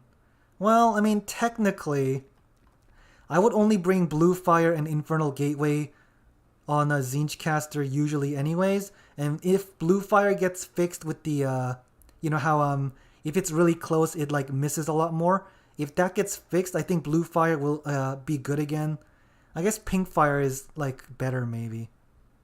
Paragon of Change is pretty good, so Fires of Change I might not bring. Arcane Flight, oh. Wow, if Winds of Magic is higher than 15 or greater... Wait, or greater flying? What? Oh, 15 or greater flying. That's a wonky ability. Nah. Okay, he is pretty expensive for just these, because Paragon Change is definitely one of the better passives. Blue Fire and Infernal Gateway is all he needs. And he has... Oh, he has better combat stats than, like, an Exalted Lord of Change, though, at least. But he doesn't have the summon. Yeah, I don't know.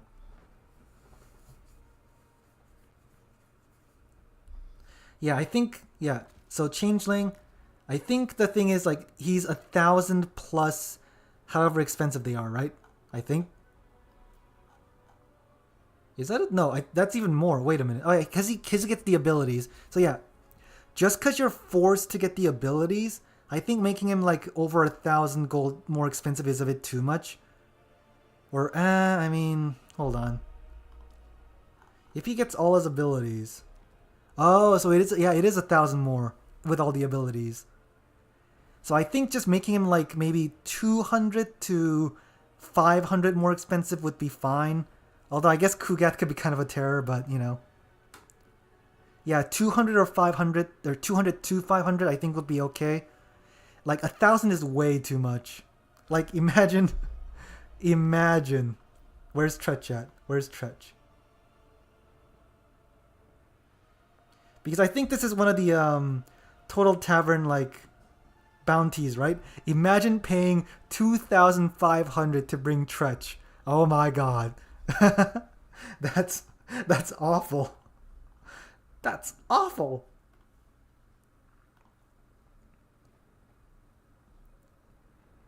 Anyway, yeah, they can make the Changeling actually usable by making them 200 or 500 gold more expensive than the actual unit. Because a lot of the times, for example, as Kugath, where's Kugath?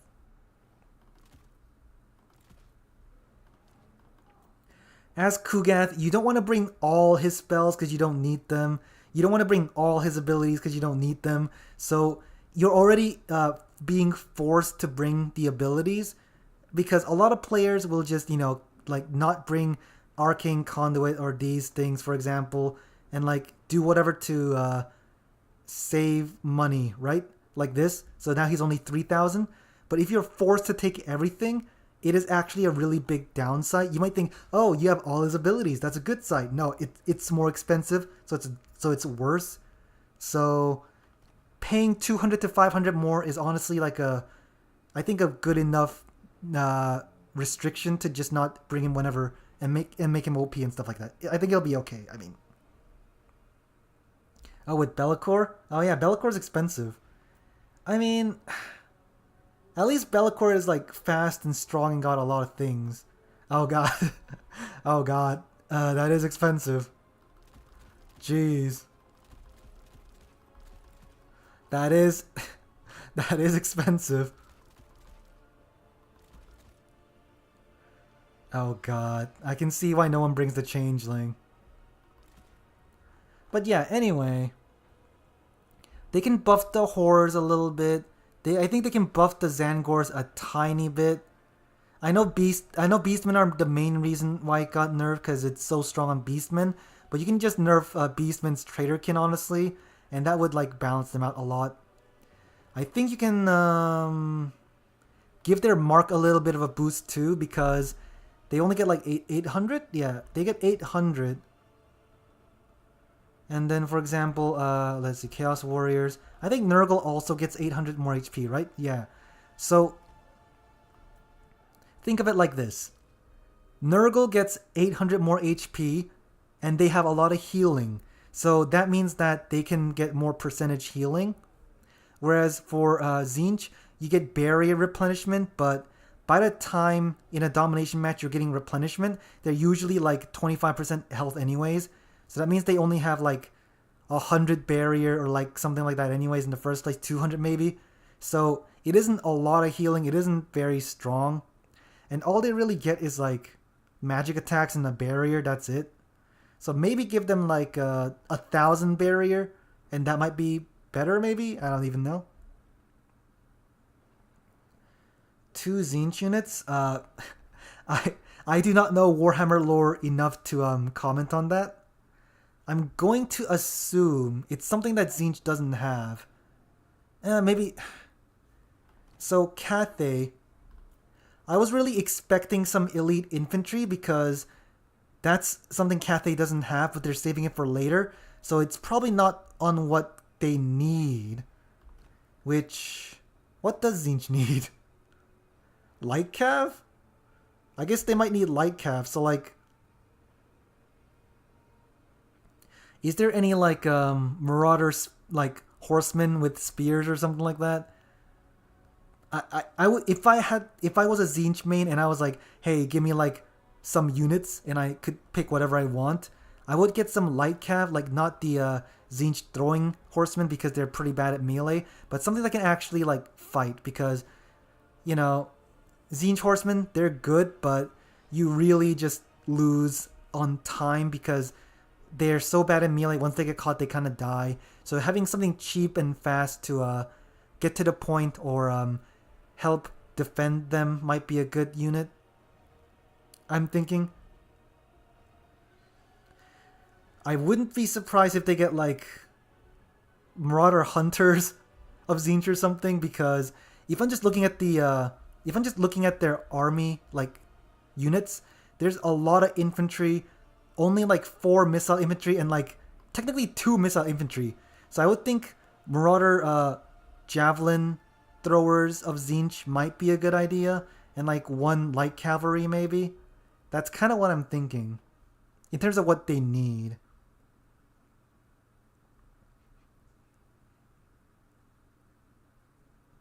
Oh yeah, I mean, that's also the easiest for them to make, but I think if they just made Zangors with great weapons and like bows, I think the community might be like, oh, that's it? We were like expecting something new. You know, of course a reskin is easier, but I don't know. Because a realistic expectation for me was obviously Zangors with halberds, because it's Zinch. They love giving Zinch halberds. And then like a Doom Knight variant with the Zangors that use like bows, like magic bows or something, because I think those exist in Age of Sigmar. But because CA is very staunchly or told by Great Games Workshop to not do Age of Sigmar stuff, they probably aren't going to do that. Zinchian magical trolls? Do they need trolls? I mean, that would be useful.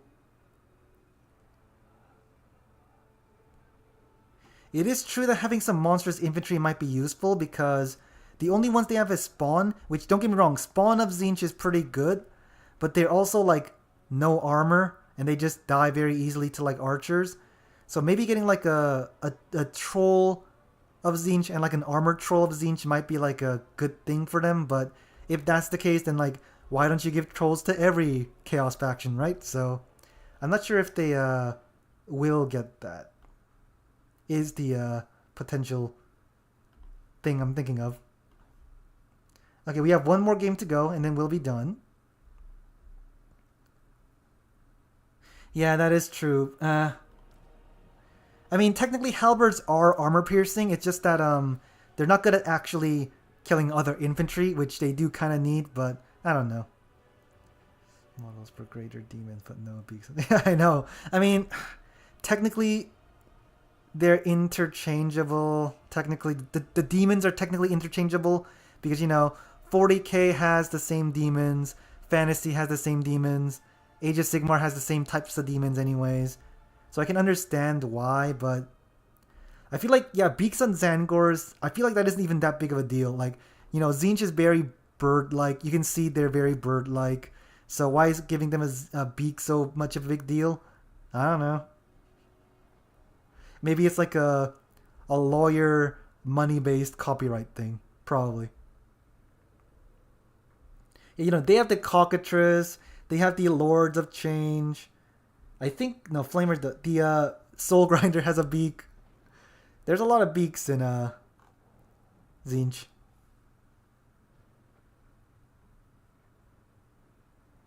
Oh yeah. Oh yeah, Brimstone Horrors. Now that now that you're talking about it, we can advance. So my one of my ideas was to get a Brimstone Horror as just a melee unit. Like, you know how there's like Skaven Slaves or like Skinks that are like fodder units. So maybe like a 300 cost Brimstone Horror might not be a bad idea. Just to be like a cheap, really expendable frontline, because obviously Marauders are fine, but you do have Brimstone. They're in the lore. So maybe like you can have Brimstone, Blue Horrors, Pink Horrors, Exalted Pink Horrors, and things like that. I don't know. That's what I was thinking of. Oh my god. Oh god, what am I doing? Yep. The last match. Oh god, it's Tim the Wilder. Yeah, so Brimstone Horrors might work like that. The thing I'm thinking. Okay, we're against Tim the Wilder. We're very likely to lose here. Wait, is it the Wilder for us? Yes, it is. So Tim the Wilder does love to do his hold back until you get a lot of things and then attack thing, the strategy. So we might be just trying to force a triple cap then, because we can outmaneuver him pretty well. So we'll do that, maybe. What is Tim playing? Oh, Tim is Lizardman. Okay. Oh, God. So the Lizardman is, I feel like, very strong against Slaanesh because they got 1 billion blowpipes. So that could be bad for me. Especially because the javelins will hurt Nikari a lot, and the blowpipes will also hurt Nikari a lot. So that's going to be pretty bad for us, unfortunately. We might not even bring that many Marauder Horsemen. I think we need more speed. Okay, he's ready. Do we want Bringers of Beguilement? I guess they're still pretty good. Oh, they got Perfect Vigor. Oh, that's also okay. I see. So I think I'll not bring Bringers because he can have a lot of skink skirmish stuff, and that could be bad for me. Although maybe I should still bring it. You know what? Maybe I'll still bring it. I don't know what I'm doing. We can bring Hellstriders maybe, or the other one. A lot of their large is like armored, so maybe not. You know what? Maybe we'll bring like some spearmen. Yeah, we might need more spearmen because we're against lizards, so we'll just go for this then. And hopefully, we don't get annihilated by the poison darts.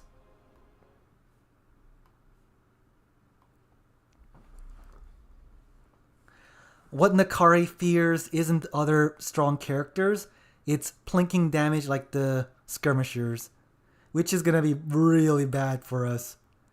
Man, this feels bad, having to play Nikari against Lizardmen. Although, you know, I guess it's worse if I'm playing against Kislev, which luckily no one picked, so, you know, we'll try what we can.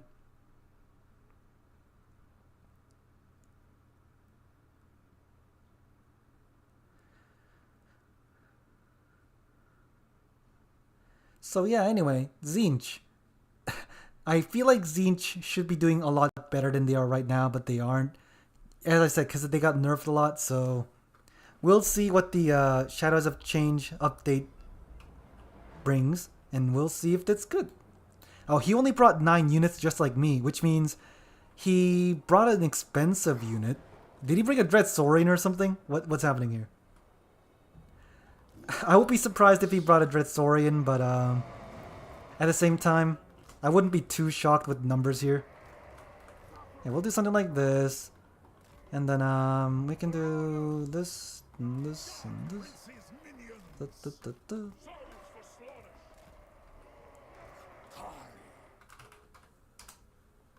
Yeah, the fact that he only brought a few units is kind of making me worry here. What could he have brought? What could he have brought? Dreadsaurian? Or the Stegodon? Or oh, Ancient Stegodon with the Thunderous one. Oh, that's interesting. And of course a lot of skirmishers, because skirmishers are very good. And a lot of javelins, of course. That's gonna be bad for us. Yeah, this guy needs to be like in our main line now. He's bringing javelins, which honestly, if the javelins attack the Chaos Warriors, it's not the worst thing for me. Of course, if they attack Nikari, that is the worst thing for me. Man, look at this. Lizardmen is basically a skirmish faction with their skink skirmishers, and they got a lot of skink cohorts, and it's kind of annoying, but I can see why they do that. Because, you know, oh god, I can see why, but it's still really annoying. I think we just need more cap weight just to keep him capped. Yep, let's do this, and then, oh god,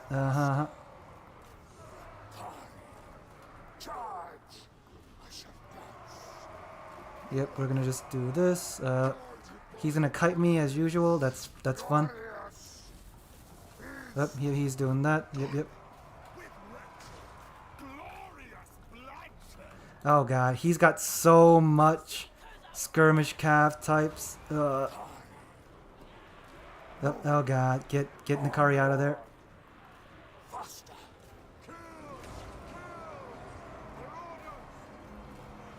Yep, he's very much trying to kill my guy, obviously. The usual. Annoying, but, you know, makes sense. Okay, yeah, we just need to be on, like, how do you say it? On skink skirmish stopping duty. Yeah, we just need to, like, do this. Hopefully just keep him busy. And, like, distract him with all my dudes. And that's kind of all I can really do, I think. Yep, I just need to kill the skirmishers to, you know.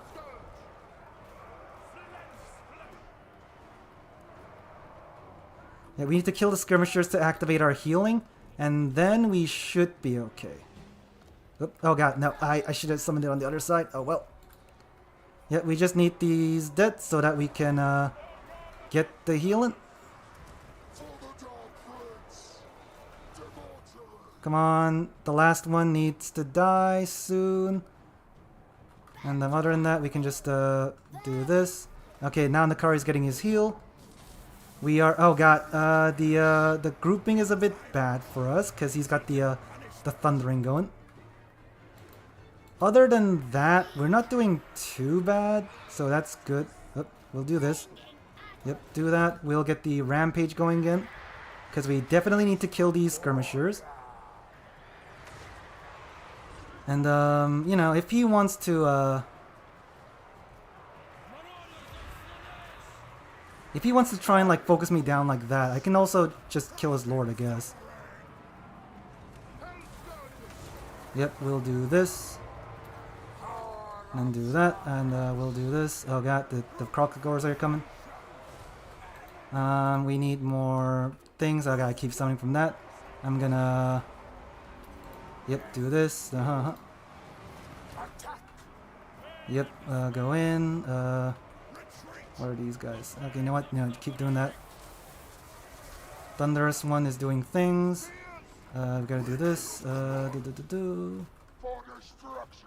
Yeah, I'll also send that guy in, I guess. Oh, I'll, yep, do that. We can kill the rest of the fast things. We need to get that out of there. Yep, okay. We can just, rampage him. And kill that. Okay, we need to just send things at him. Oh god, the double stegodons. Luckily, they're not strong enough to really stop us. And then, since he loves to use these skirmishers to just skirmish me around. And do we have triple cap? I think we have triple cap, yes. So yeah, if he wants to just keep skirmishing us around, we'll just have to stop him. Yeah, you guys need to go in there. You can just stay there. And I will, oh, that wasn't what I wanted, but that's fine. I'll get something else in later, that's good. We'll do this. Cool, his guy is dead. His skink skirmishers are dying. His lord is dying. That's good. We are gonna win this, I think. Hopefully. Yep, that one died. Cool, we'll do this. We need to keep killing the skirmishers. Oh god, okay, get out of there. Yep, he's gonna just keep skirmishing me to death. As per usual. Yep, his lord is dead. Cool. Okay, now we'll need to back off a little bit. Yep, do this. Oh god, kite around please. Oh god, what are you doing? Get out of there. Yep, oh god, I am not doing the best in terms of the doing things. Okay, we need to do that. I'm gonna stop the Croxagores from moving for now. We need to get some things going. What's that? I don't know. You go back in there, please.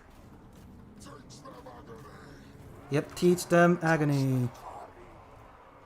Yep, the spears can go back in. I don't care if I lose that right now. Yep, Nikari, luckily, his actual combat stats are pretty good. So, we are winning this for now. And, luckily his shooting is also not doing a lot. We don't have... Oh, we can have more Seekers, though. Cool. Yep, we just need to, make everything run away. And then we will rampage this one because, we need that dead. We need some of them dead. Come on. Yes. Yep, okay, we need to make sure that we also don't get shot too much. Gonna keep killing the Saurus spears a little bit. We need to get those back in. Oh, you need to... oh, you don't even need to do that? Okay, cool, cool. Yeah, I think we're winning. I think we're winning, although we are kind of having some problems. Yeah, you know what? We'll do that. We can chase that around. We can attack this guy's in the back a little bit. Oh, okay, yeah, you need to kill that. Oh, he resummoned his lord. That's a good amount of cost that we can get back. Yep. Okay, I mean, if we get enough of an advantage, we might even try to kill his lord again, honestly. Because the Stegodon, although they're pretty fast, they're not as fast as us.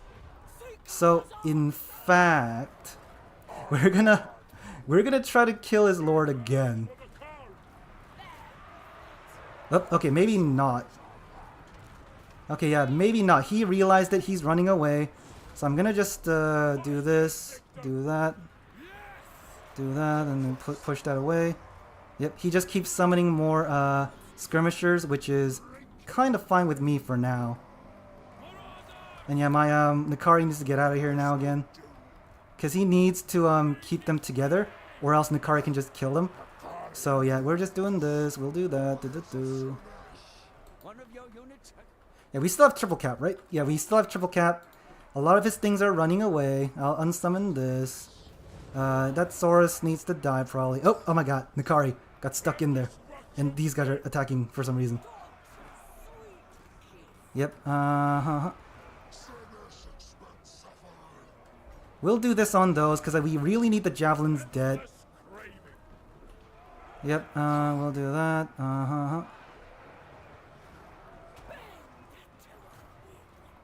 Okay, well, I mean, if you want to keep summoning those instead of, you know, actual units, we'll keep doing this, I guess.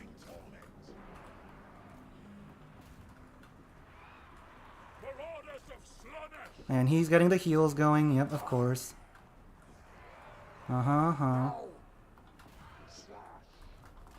Yep, okay, what's this? javelins, and we can bring that in. Yep, do that. Then yep,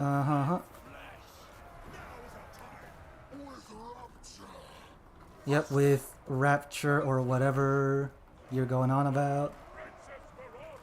Yep, I can just try to snipe his Lord again. And we can just summon that out again. Yeah.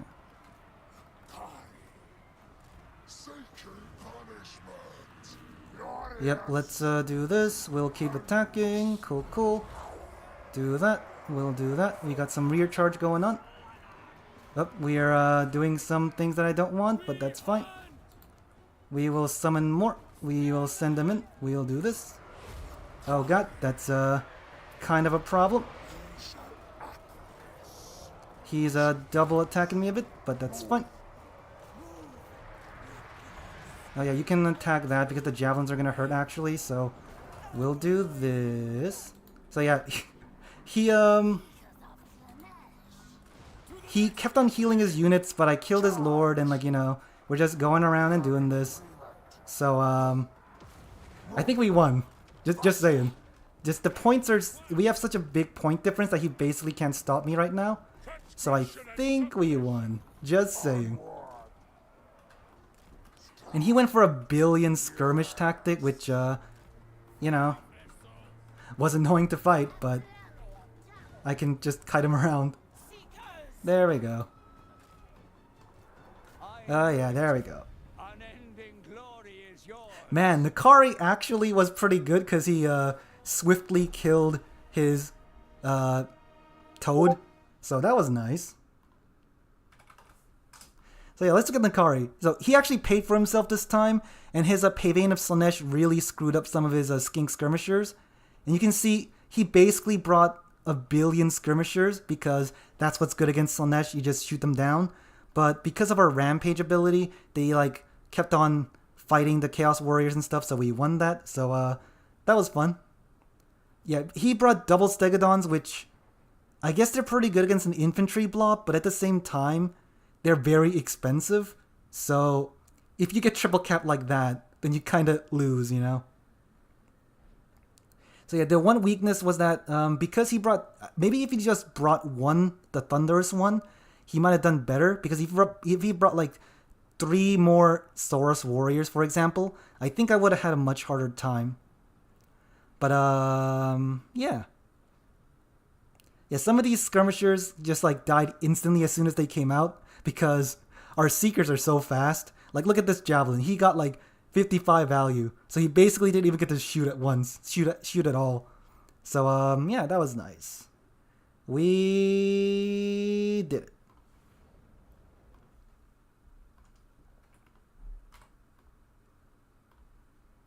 And he was Lizardman, and I was Slaanesh.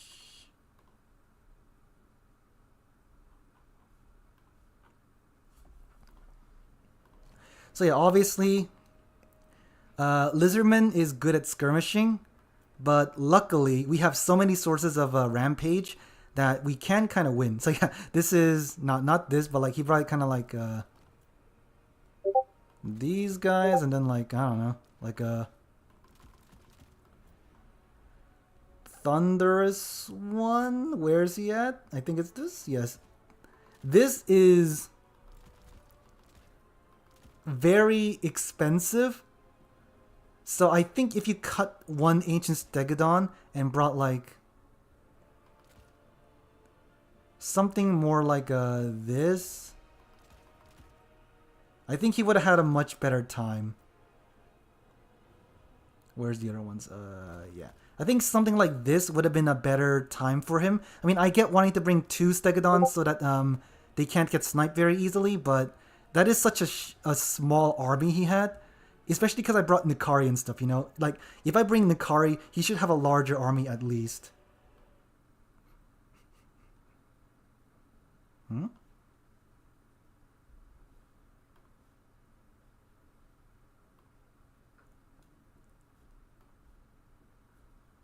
Anyway. Yeah, so I can understand Lizardman wanting to bring expensive stuff, but I think just one is usually good enough.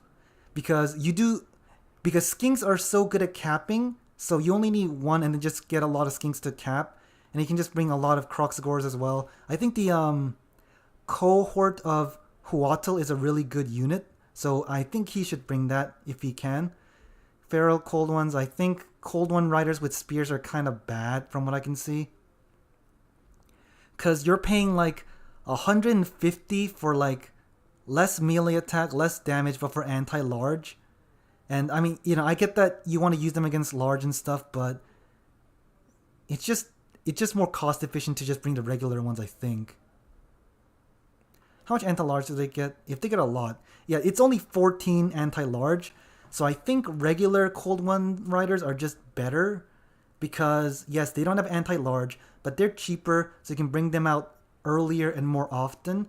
And you want them to be in position to protect stuff while your melee is doing things. So I think, yeah, regular ones are probably better, I think. I don't know, though. I'm not like a mega stat analyzer, so I don't know what the strat is most of the time. Anyway, yeah.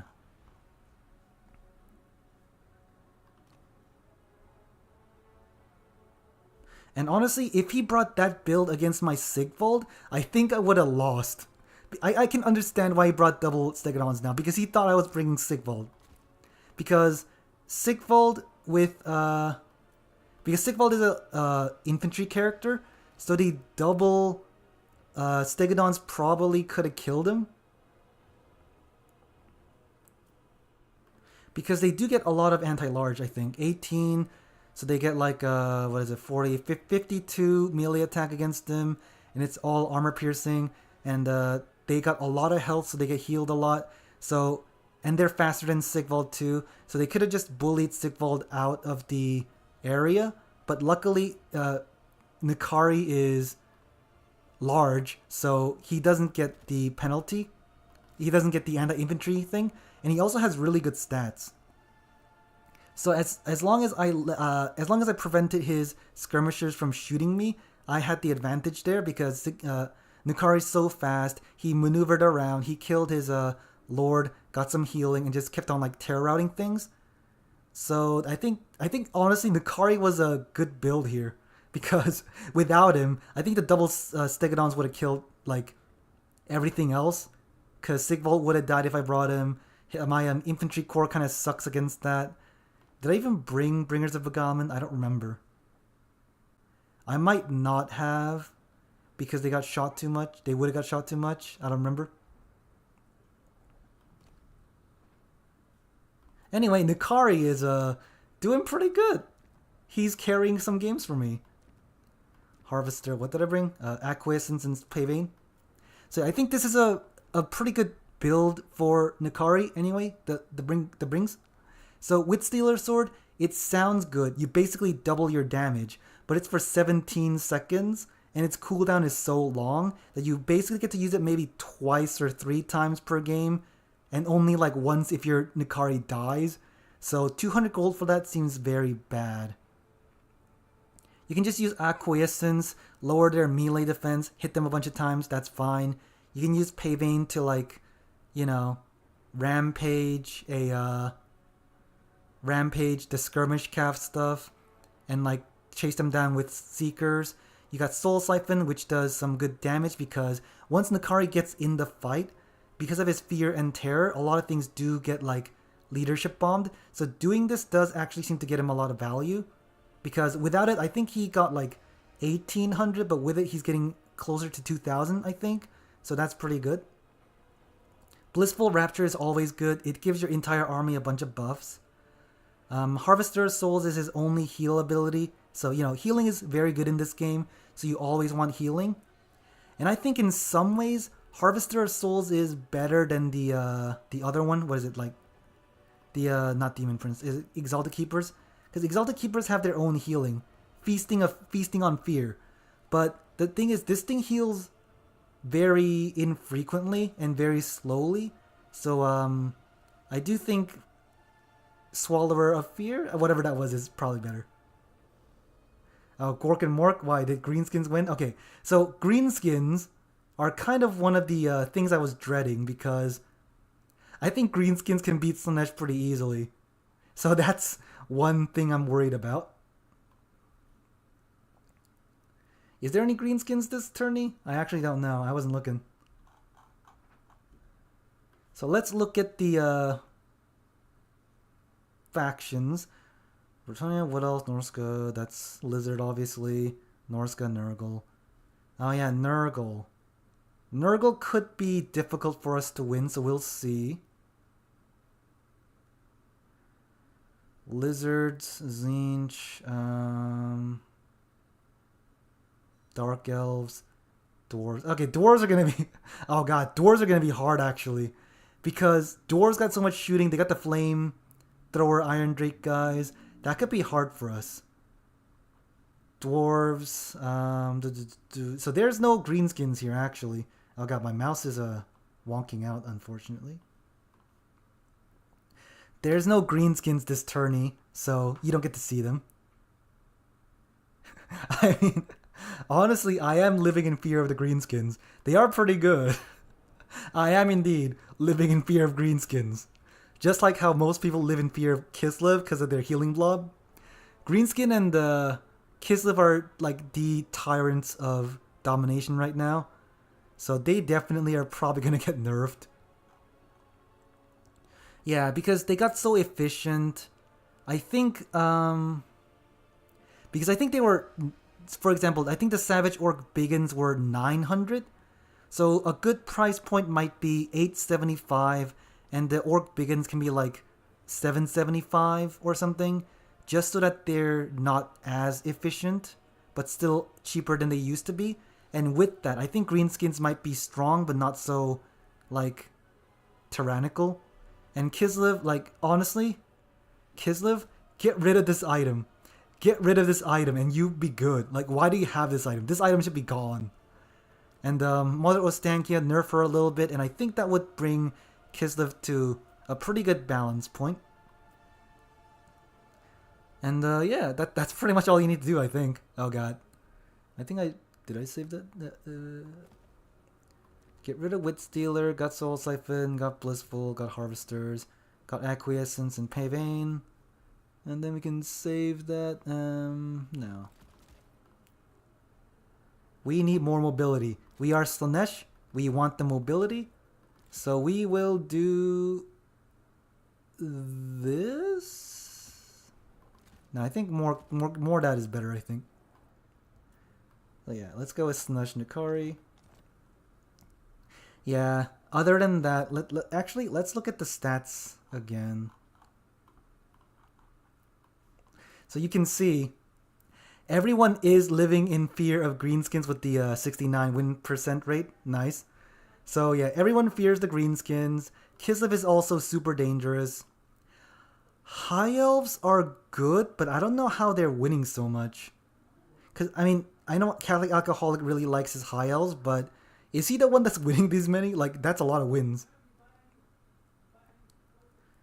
But other than that, High Elves, I don't think they're super strong, but apparently it seems like they're winning a lot. And this isn't like, they played pretty close to how much Kislev was played, so that's like a lot of data.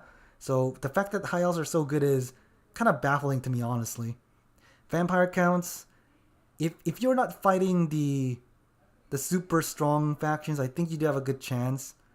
Wood Elves, they have been pretty good most of the time, but I think only like the super pros, like you can see, is it Cesarix and someone else is the only ones that play them, honestly. Where are they at? Oh, Akos plays them. So yeah, only the pros play Wood Elves, so that's probably why they got so much wins. Oh god, I am trying to talk while waiting for the game to play, but I'm running out of things to talk about already. I don't got much to talk about, okay? So Lizardmen, I can see why they're good because the Skink Swarms are pretty good with their cost efficiency. They just slowly whittle down your enemy and you know, win through that. And the Slans are also pretty hard to kill.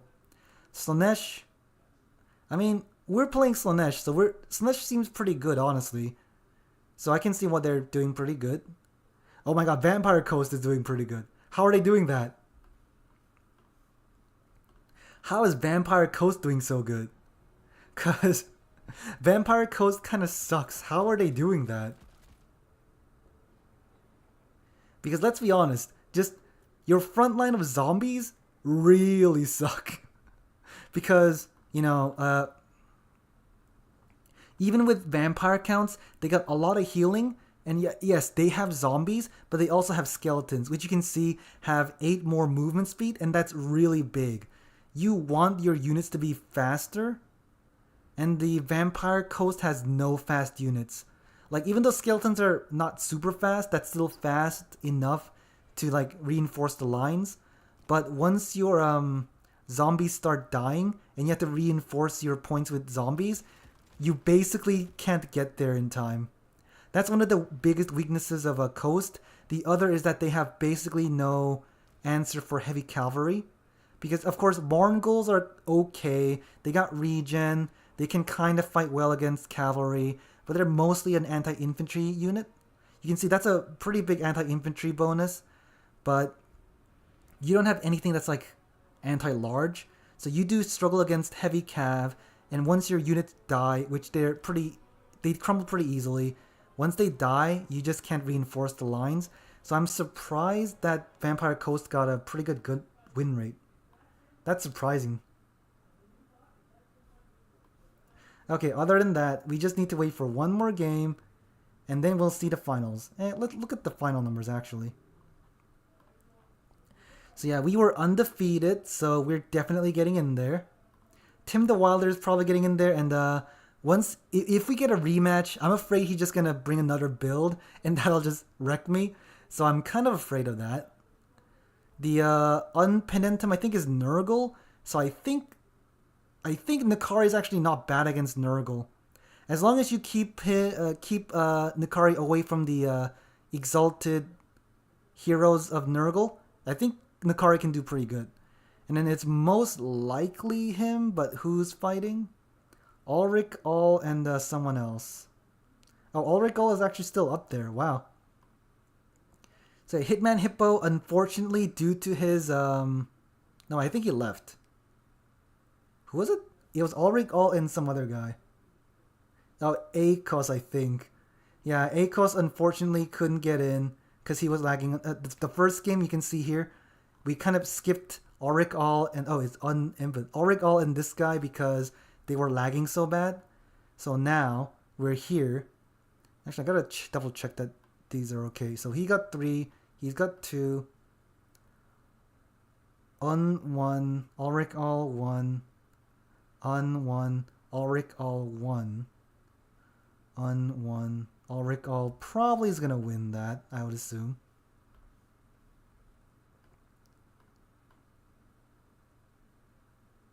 Yeah, sorry if this is boring because I just don't have much else to talk about, guys. I just want this game to end so that I can go to the next one because I'm running out of things to talk about. Anyway, yeah. Nikari, I think Nikari isn't bad. It's just that Sigvold is just so much safer and efficient that you always see Sigvold. But as I said, if you're expecting Sigvold, you can go for a build like what the Lizardman brought with the double Stegodons and probably kill Sigvold. But at the same time, that's Stegodons have this thing where they like... I'm pretty sure large things when fighting human-sized entities, they throw them around a lot, which means they just don't take damage a lot of the time. So even if he could kill Sigvold, I think it would have taken so long that I might have been able to just win on cap points anyways. And he also brought 1 billion skirmishers. I think against Slaanesh, bringing 4 skirmishers is fine. You just need a lot more cavalry. And even if you're bringing Pharaoh Cold ones, which aren't super strong, just something to like block me up or like distract me, to like slow things down while the skink skirmishers can run away, that's probably a better idea. Because he brought like a lot of skirmishers and skinks. And as I said, when you're fighting Slaanesh, you don't want to bring too many chaff units because that just gives him the army ability so much faster. So you saw that I used my level 3 army ability like maybe 2 or 3 times that game. So that's because everything was routing. Routing against Slaanesh is bad because Slaanesh just loves to chase you down while you're running and hit you in the butt because, you know, everything has devastating flanker, and when you're running you get the certain units like Heartseekers. When you're running, you just give them more buffs like Soul Scent, effect increased by each enemy unit in range, so you get a lot more damage. And these guys also I think they also have Soul Hunters, which gives them like more effects and stuff. Oh, each kill. This is not okay. I see. Yeah. So yeah, I think one of the reasons Hellstriders was so strong was, you know, obviously they were very cheap. Their anti-large was large. Like there was a lot of anti-large going on, and I think they have 10 physical resistance. What? Oh, I guess because they're riding demon. Demons. So I guess they got 10 resistance. Wait, I thought the mark is supposed to give you 5% now. Why do they have 10? Why do they have 10 resistance? That shouldn't be right. The Seeker. What about this one? Oh, okay. I guess on infantry they're 5%. And I guess on like the big stuff, no. The Chaos Knights are also 5%. Why do these Marauders get 10%? I don't know. Whatever. Inconsistencies. Creative assembly being inconsistent. Who would have thought? Anyway. Yeah, what's our next map anyways? Geyser's Bluff? Geyser Bluff? Oh, is this that map? I think it's that map. Yeah, okay, so this is the map where there's like one here, and like one here. So that's a pretty big map for us to maneuver. So that should give us an advantage against the slow army. So if we're fighting, for example, if we're fighting Unpentium, who is Nurgle, this map is actually really good for us. So that's gonna be an advantage for us. And then what's the other map? Just because oh, Imperial Road. Imperial Road is also good for us when we're fighting Nurgle. So I think we're gonna have an advantage against Nurgle at least. Man, we're just waiting. We're just waiting for Ulrich All and Exil et Ignatus to finish. Oh, well, they're finished. Oh my god, they're finished. Okay. Let's just double check that everything seems okay. So yeah, Un still makes it. Ulrich All doesn't make it, but yeah, that's fine. Yeah, I think that's good. Okay. I will say we advance the top 4. I'll finalize the tournament.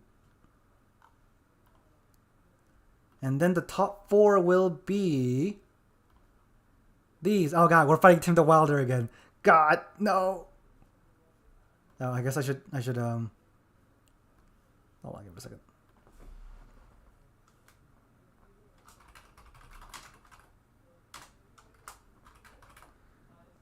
On that Exil?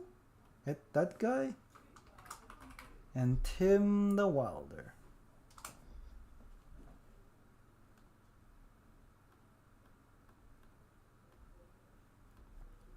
Okay, yeah, so unfortunately, you're probably going to have to see another Lizardman versus Slaanesh game. And as I said, I think he's going to bring a better build this time. Because he might be like, oh, he's going to bring Nikari again. So he won't bring the double Stegodons probably. So that's going to be really hard for us.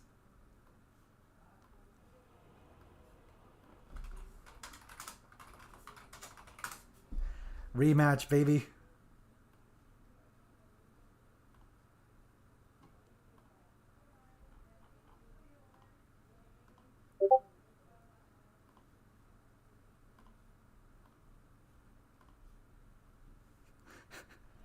Oh god.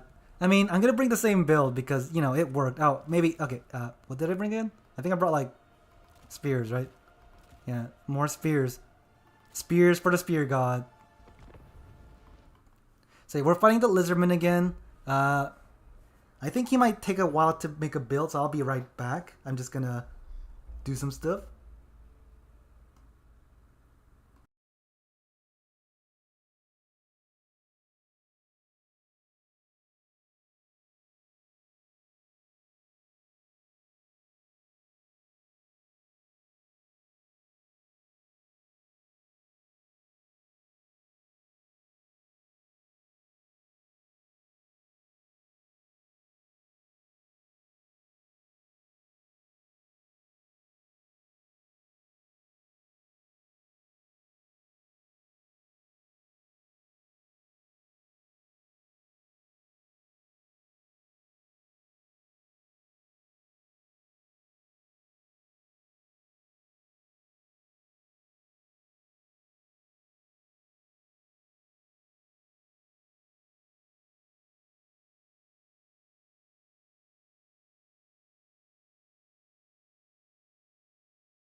Hello, I'm back. Just in time too, because we're starting it seems. So I guess I'll put like 2 of these guys here, and then like because it's a big map, you could hide some stuff in the trees and stuff, but I think we can still flank around and get his guys too. We definitely need spears, so I'm gonna put them kind of sandwiched like this, hopefully. Yep. In fact, I might even just, yeah, bring them a bit backwards, just so that they don't get shot by skinks too much. Because we need the spears, and Nakari can just, you know, do Nakari stuff.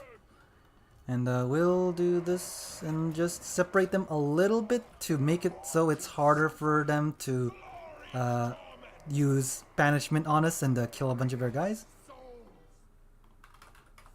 And I am also ready. Oh, who's this? Nice. I don't got into playoff because of the lags and waste game. Oh god. Okay, yeah. So I think he brought the same type of build of, oh my god, but with an ancient salamander. That's kind of annoying. But so ancient salamander is easier to kill. So that might have been a mistake. We will see. I think we need to just stay back a bit though. In fact, I might spend the first few moments just like kiting things around maybe. Or no, the skirmishers are fine doing that. Yeah, I don't see anything too close, so I might just attack him once or twice and then like run away maybe. Oh my god, he's got Spirit Leech and Fate of Buna. He learned that I'm bringing the Kari. Okay, let's see. Do I have... Yep, let me get, like, my guys. I just need to make sure that his, I mean, I don't think his bombs do a lot of damage, right? Or it's like... Oh, no, he was... Oh, okay. He's like, oh, wait, I shouldn't attack that. And I'm like, yep. You shouldn't attack that. Yep, Okay, yep. Yep, he's definitely going for that, of course. Maybe I should back off a little bit. Yeah, maybe I should just back off a little bit.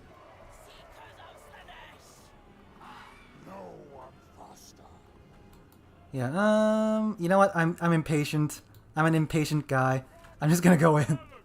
We go in full charge, baby.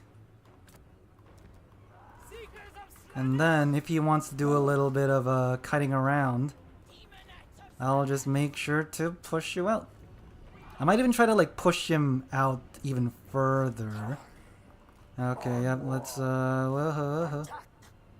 Yep, is he gonna fire before I get a hit in?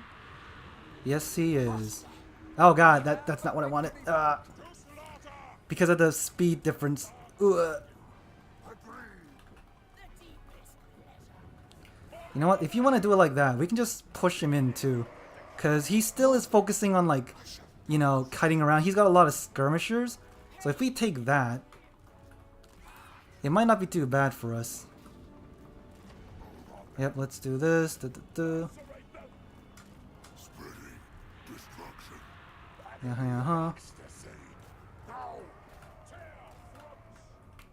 Let's send these in, and another skirmish in there.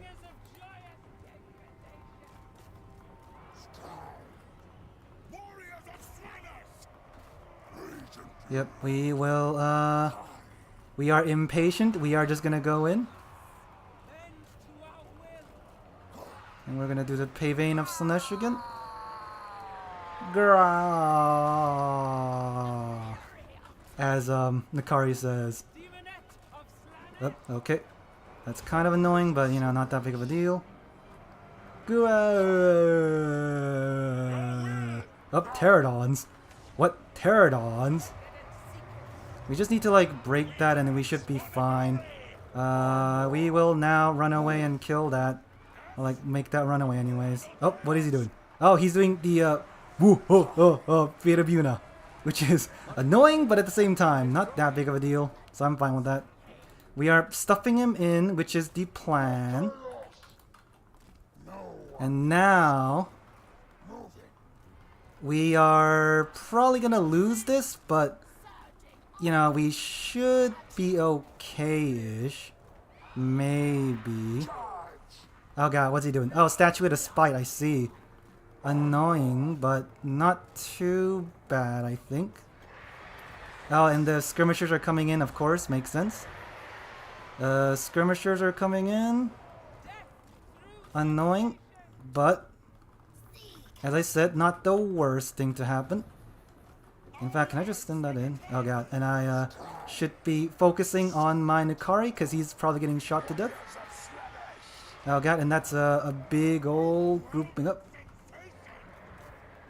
Yep, do that. I'll block that from moving for now, please. Hurry up with that, just so that I can get the surround on to get the Croxagores killed. Yep, we're doing that. Cool, cool. We need to get some guys going to kill these guys. We are losing in value, obviously, but at the same time, I don't think it's that bad that we are dead or anything. Oh, he's using another, what's it called? Fata Buna, of course. I'm gonna send one to kill that because, you know, we got it. Rampage to kill the skirmishers. Cool, cool. Rampaging to kill the skirmishers. And, oh god, our guys are melting because of Fata Buna. People say it's Fata boring, but honestly, it's the same thing as healing.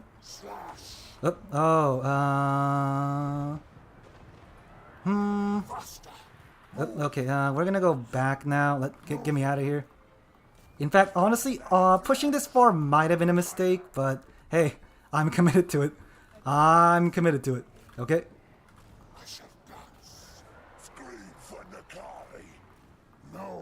Yes, scream for Nakari.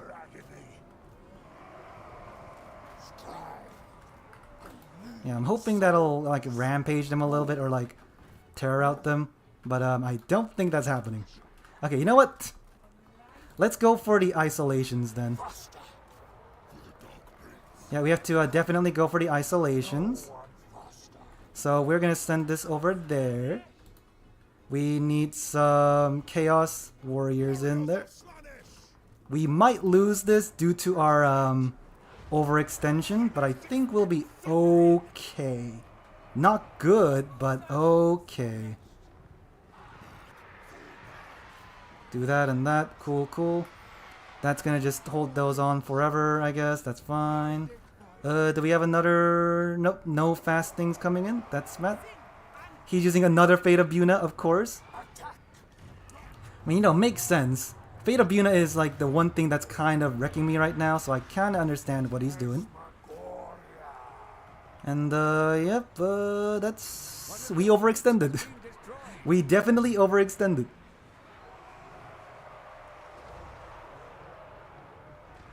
Yeah, Bob, we have been using Seekers. They're pretty good. He's brought a billion shooters as usual, but he has... how do I say this? He's using a billion shooting as usual, and he's got these... Oop, oh my god, what's this? Oop. Yep. Okay, we might need to get these guys out of here, but... I don't know what I'm doing. I need to like I need to do stuff. Okay, they're terror routed. That's kind of what I wanted. Now I can just back off, I guess. But I think we lost this now. We definitely have overextended too much. I thought we could do okay, but the Fate of Bunas on our Seekers kind of just wrecked them.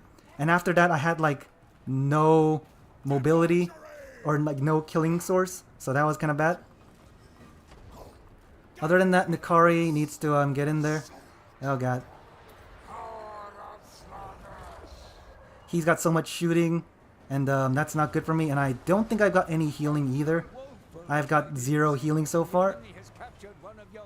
Oh god, I'm hoping these guys would rout, but they aren't. Okay, we need some Seekers then. Yep, that's dead at least. He's obviously trying really hard to like kill my guys, but they're also bunching up, which is great for me. You know what? Yeah, kill those guys, rampage them, so that I can like kill them preferably. Yep, we need to do that. They are coming back.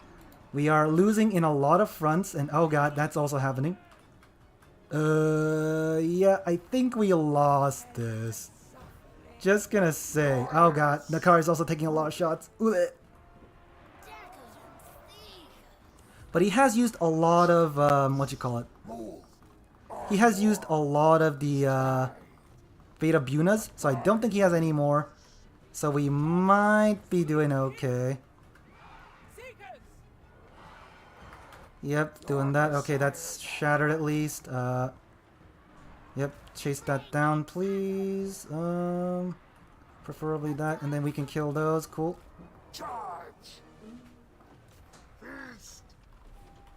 Okay, he triple capped us, so we probably lost this.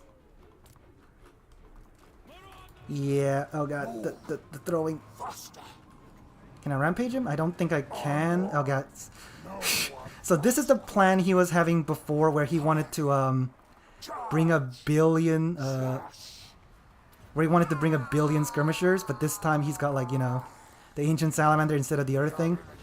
And you can see he's just shooting the Nikari down, which is unfortunate.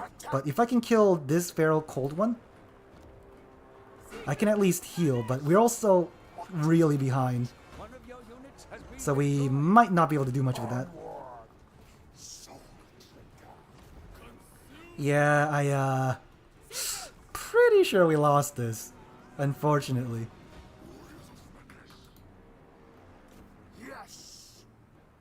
Do I need to like cast a spell to like... Yeah, I need these guys dead, so I can get the healing. There we go, I got the healing. I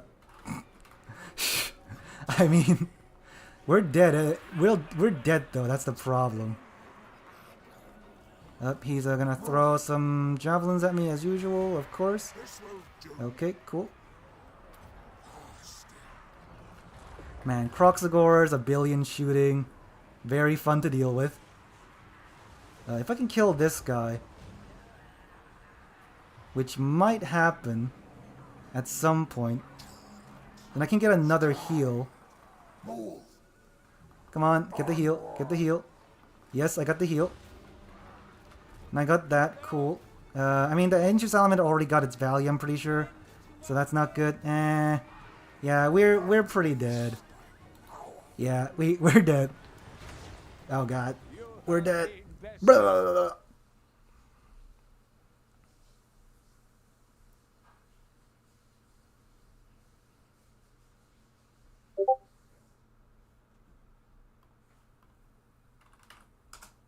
So yeah, this time, instead of double Stegodons, he went for a much kitier build.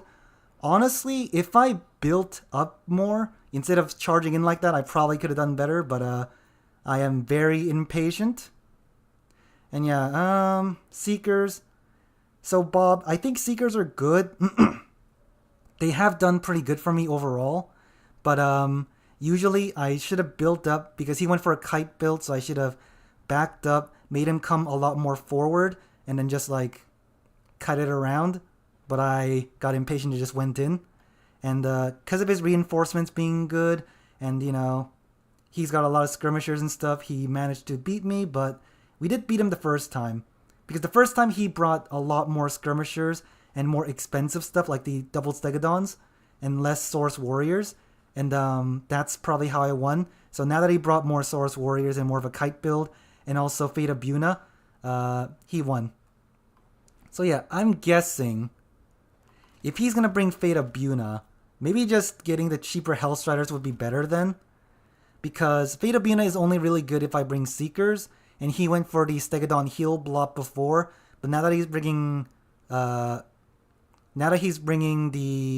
Fate of Buna, I probably want to bring less Seekers. Because I think Seekers' weakness is that they have... Do they have less HP? I think they have pretty low HP overall. Let's compare to Empire Knight. Yeah, they have pretty low HP. They have... Their mobility is their strength, but because Fate of Buna is just... You click on them and they die. So in that case, I might have wanted to bring more Hellstriders, because they're cheaper at least. And then we should have just overwhelmed them later on, I guess. So it's kind of a build roulette thing. If he brought double Stegodons, he could probably beat Sigvold, but he would lose to Nakari. And if I bring Nakari, I would beat that build. But if he brings an Ancient Stegodon, going with the Sigvold and just harassing his Salamander the entire game and just pushing with the infantry probably would have been better. So it really depends on what the enemy brings anyways.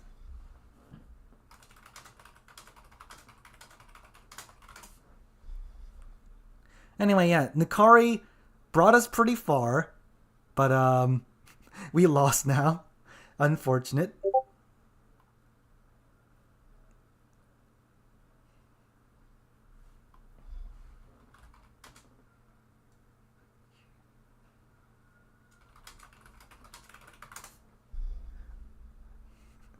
So yeah, we're gonna try to cast the last game. If we lag it, we will probably need to leave. So don't expect a full cast. I wouldn't be surprised if it doesn't happen. So you know, we'll stick around for the cast. Other than that, I think Pentium is also pretty good from what I know. Ixal, I don't really know who that is. I think so. I'm gonna assume is gonna win, and since Tim is really good with Lizardmen, I think he's probably gonna take it because I think one of them is Nurgle. Although double Exalted Heroes are pretty good too. So Exil is Zinch. Oh, okay. Honestly, Ixil came this far with Zinch. I'm pretty surprised at that because I think Zinch is kind of weak right now, but maybe I just don't know how to play them. Oh, it's Zinch versus Nurgle. So I think Nurgle has an advantage because Zinch shooting's kind of weak, and Zinch overall I think is kind of weak. So Nurgle probably has the advantage there. So I think Unum is gonna win most likely. And then if Un wins, it's Zinch versus, I mean, Nurgle versus Lizardman. If Exol wins, it's Zinch versus Lizardman. I think Lizardman beats Zinch generally because they're so skirmishy, and one of Zinch's weaknesses is that they don't really have anything to out skirmish. Because again, their pink hordes and the blue hordes kind of suck right now. They don't really have good range units, so they mostly rely on like the Mutalith and stuff like that. So the Lizardman can just skirmish them to death. So that's kind of what I'm expecting. Other than that, Other than that, I wonder who's gonna win. Do we have that? Full games, password games. Yeah, I guess I gotta just keep rambling on. Zinch has some weaknesses, but I guess if you're really good at playing Zinch, you can probably win with them. I'm just not super good at Zinch. Lizardman. So, the thing about Lizardman is that I think people like Lizardmen for their big monsters, right? But right now, they're very much a skirmish faction where they bring like a billion skink cohorts and like skirmishers and just shoot them to death, which is kind of fun in its own way, but it is also really annoying to play against and kind of just not fun to watch, I feel like. So, you know,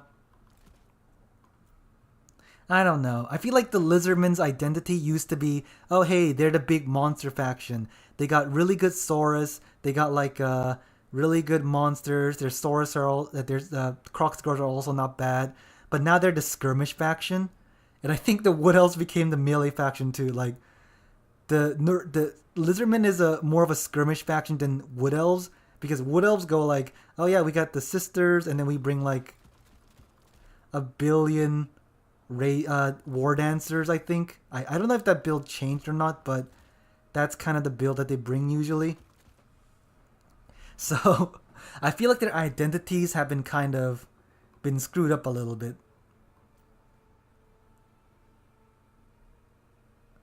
Yeah, because I think also one of their main thing is that the skinks aren't supposed to be a main force of their army, you know? Because the skinks are like they're like the intelligent, like, guys, I guess. And the Saurus are like the expendable, like, soldiers. And so you're supposed to have a lot of, like, Saurus soldiers fighting and a few skinks, like, overseeing them. You know, I think the Crocsgors are also kind of like I think they're the builders or something. They're the muscles, and they are supposed to be commanded by skinks. But what you're seeing is a billion skinks just charging into battle and dying and stuff, with no monsters, or the only monsters being used is like Crocsgors and stuff. So yeah, the themes are not very. They're not being very thematic, unfortunately. And also like the dwarves, right? The Chaos Dwarves, they're supposed to be like, oh yeah, the Chaos Dwarves are like a dying race right now. Their losses are like really big. If they lose a few Chaos Dwarves, that's like really big for them. So they use a lot of the laborers or slaves or whatever. But right now, I think the strategy is just like bring a billion Chaos Dwarf warriors because they're cheaper now, which is the same strategy as dwarves. Which again, dwarves are they're sturdy, but they are a dying race because they don't reproduce very much, and they're like very stubborn, and they keep fighting even though they should be looking for peace, and so they're dying. But they outnumber the Skaven usually because they're just all infantry. So the thematics are kind of getting messed up, but I can understand why. But you know, the themes, man. The reason you pick the factions are kind of not super good right now, is what I'm saying. Anyway, yeah, Lizardmen. I think the Slaans are kind of too cheap for what they are, maybe? Is that the problem? Because obviously, you usually see Slaans nowadays. They bring Life Bloom, Greater Arcane, Shield, and Banishment, which they're all like really good abilities. So maybe the Slan could be like a bit more expensive, like maybe 1600 with all these. Because usually you just see this, and what I think my opponent brought is Spirit Leech, Fata Buna, Probably not life leeching. Greater Arcane Conduit's good. Shield and Banishment is good. And I think he also brought the Blood Statuette. Like, this is 1600, but he also gets, like, a lot of spells. Fate of Buna, like, Shield of the Old Ones, Banishment. So I think a 200 cost gold increase might be okay. Or maybe, like, 100 or 50 or something like that. In the Skink Skirmishers, maybe they can get a cost increase. I'm not sure. Just because right now it's just Lizardman Skirmish Army. And, Kislev, I also think, yeah, a lot of nerfs, but their missile strength could be weakened a bit, especially the armor piercing. The armored Kossars shouldn't have that much armor piercing. Stuff like that. Oh god, I'm running out of things to talk to again. I got nothing to talk about. Anyway, for those of you who were here, was the mouse clicking less frequent for you? Because, as I said, I got a new mouse. It's got more silent mouse clicking. So I'm clicking right now, and I'm hoping you can't hear anything. Or at least, like, less clicky than before. Because I got another mouse. That's a lot more clicky. The other mouse, the new mouse, is less clicky. So I'm hoping that's, like, a better viewing experience. I don't know. I thought that would be pretty good. Man, our match just ended really fast, I guess. Because these guys are still going on it. Do they have it here? Demons? Wait, hold on. What's our last map? It's Imperial Road. Did he make it? Oh, I guess they finished. It seems like they finished. Yes. Oh, Exil's the one that won. Okay. So it is Exile, which I think is Tzeentch, against the Lizardmen. So in my experience, the Lizardmen win this because if you bring a Mutalith Vortex Beast, they just shoot that to death. Because as I said, they bring 1 billion skirmishers. So that's kind of what I'm expecting, I'll be honest.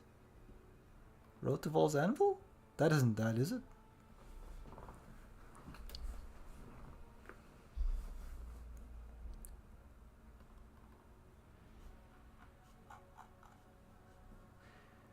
So yeah, I'm honestly hoping the Lizardmen lose because I think Tzeentch is the underdog here. Yeah, cause I think the Lizardman is the underdog. I mean, no, the Tzeentch is the underdog because if you look at the stats, Tzeentch is doing pretty bad. But you know, because with Exil winning with Tzeentch, they're doing pretty good. I assume maybe that's not included, but Tzeentch is not super good right now. And the Lizardmen are like way up here. So the Tzeentch is the underdog, so I'm hoping that the Tzeentch wins. Also because I lost to Tim the Wilder, so I'm like, I hope he loses. I mean, I hope he... I hope Tim loses, because I'm spiteful. Those dang skirmishers. Anyway, I did ask him to make a spec slot, so I'm hoping he'll make one. Oh, survival battle. I'm assuming it's 1-3. Okay, there we go. What is this? Survival battle.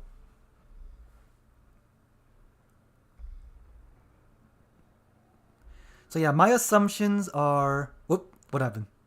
He left. What's happening? Whoop, oh no, he left. What's happening? Oh, finals 2. There we go. Whoop, what's happening? What? Who what? So anyway, the Lizardman is probably going to bring a similar build with a lot of skirmishers. And then the Tzeentch is probably going to bring Chaos Warriors and Halberds as usual. And then like I'm assuming a Mutalith Beast, but I could be wrong. But if he does bring a Mutalith... Whoop. Oh. I mean, isn't it here? Yeah. If he does bring a Mutalith, I'm afraid he's just going to get shot to death. Whoop. Because that's usually what happens.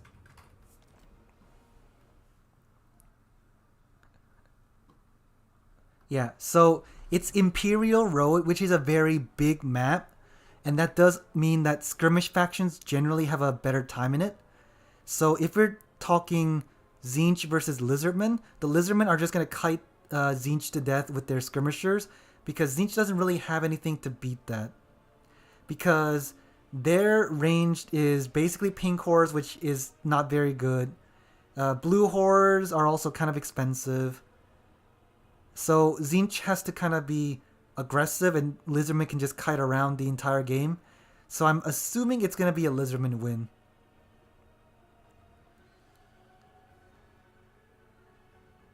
Yes, Saint Sanguine, we're doing a tournament thing. This is the final game. I believe Tim the Wilder is probably going to win. Because I think Lizardmen do beat Zinch mostly. So, I mean, Ixal has done pretty well with Zinch so far. So I wouldn't be surprised if he does win, but who knows.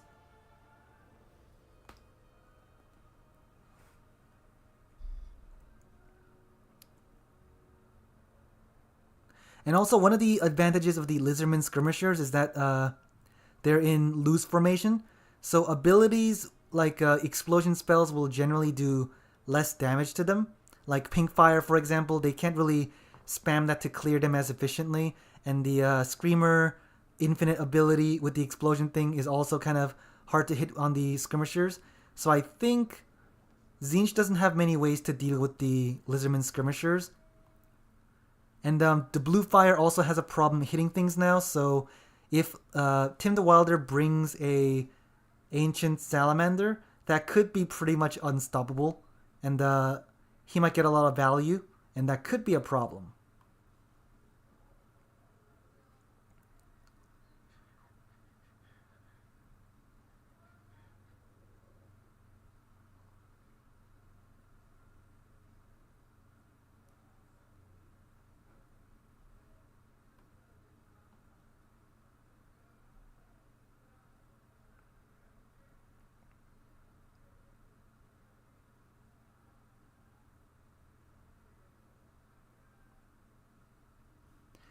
So yeah, I could hover over their armies and stuff and like see, oh, they're building this for this strategy, but I don't want to like show their builds or anything, so we'll just be waiting here.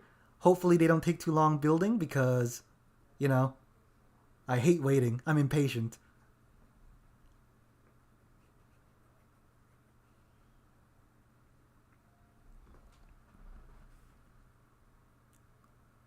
Oh, do you mean, I mean, so if you're talking about specifically Kairos versus Oxyotl, I think it's just because Oxyotl is such a menace. Because I noticed that in campaign he can bring like 3 armies while I can like barely field 2. So I think that's the reason that Zinch is that the Lizardman is tricky. And Oxyotl is specifically kind of like annoying for Kairos because he has like the stock stance, which basically makes him invisible and stuff like that. But yeah, I do think, especially in multiplayer where it's like equal value, no mega buffs, no campaign buffs, I think Zinch loses right now. Yeah, Oxyotl is definitely a pain in the butt. I think when Zangors were 700, you could spam a lot of them to basically beat Oxyotl's Skink army, but now that they're more expensive, I think they're a bit harder to do as well.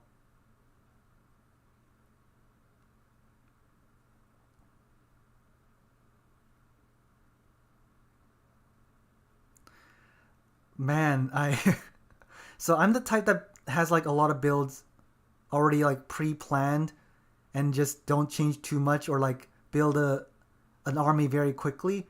So the fact that they're taking even 5 minutes is kind of annoying for me. I am very impatient. But yeah, Zinch, as I said, probably some halberds, some chaos warriors. I'm going to assume it's going to be like an exalted lord of change or Kairos, because Kairos is good with the Mutalith. Exalted can be good if you don't bring Mutalith. The Lizardman is probably going to be a Slan, probably healing with a bunch of skirmishers again.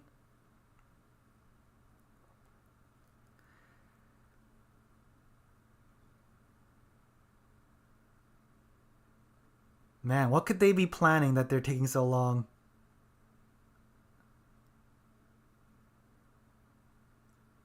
I know Turin has the problem as well where the players take super long to build a build.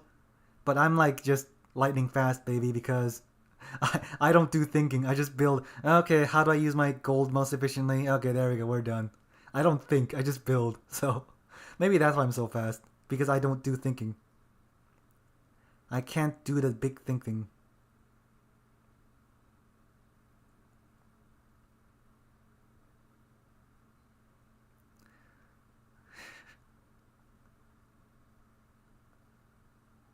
Oh, hello. It's a bad time to arrive because I think we're gonna be stuck here for another few minutes because they're taking a while with their builds. This is the finals, if you don't know.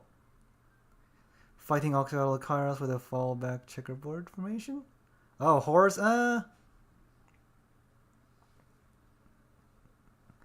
So the one problem with that is I think Oxyotl brings a lot of skink. What's it called? Chameleon skink types, like chameleon skinks, and they have missile resist. So that's kind of why I don't like using horrors. I do prefer using the Zangors and stuff because he usually brings like skink great weapons and like skink chameleon skinks. So maybe that is better. I don't know. I haven't played Kairos in a while. But yeah, the fallback formation kind of thing, that sounds like a lot of micro. I prefer builds where I can just make a giant line of horrors and just shoot them till they die. That's kind of my campaign strategy.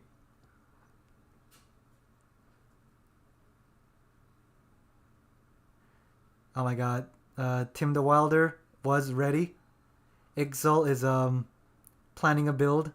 Planning as Tzeentch wants. Oh god, I need to talk about something because we're just standing here. So yeah, as I said, Tzeentch, even though they got a recent DLC, they're not doing super hot. Cathay, I think, is doing better. Oh my god, Cathay's... I mean, there's not much sample size, but Cathay's doing pretty bad after the Chromin nerfs, I'm sure. And the Xiaoming nerfs. Tzeentch, I mean, their only really big nerf was like the Mutalith and the Zangors, but they didn't get anything to like compensate for that, so they probably should get some nerfs in the next update. And then Kislev definitely needs some nerfs because good old Kislev is a healing block faction, and Mother Ostanky is OP, so definitely needs some nerfs. Lizardmen are doing pretty good, so my guess is Lizardmen will win, just based on the stats. God, please, guys. Should I message them and say, hey, can you like hurry up what you're doing? Because this is taking a while.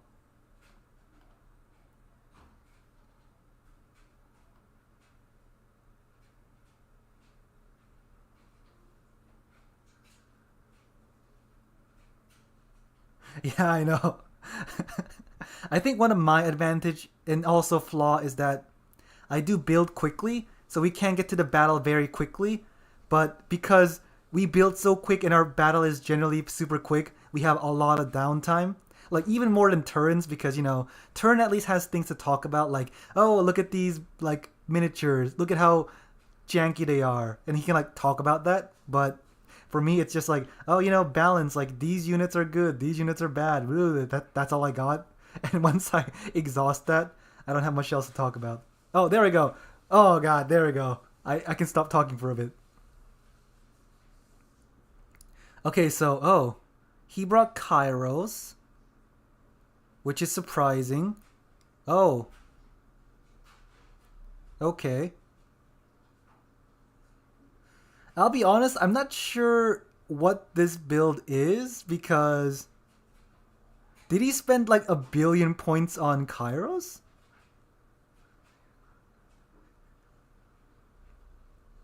I mean, the Lizardman build is the obvious one. It's like a few Saurus, a lot of skirmishers. I'm sure he's gonna bring like 1 billion more skink javelins. But for Kairos, like, what does he have that is so expensive? Because he doesn't have much. The blue hordes are like 500. He's got like a few 500 cost spearmen.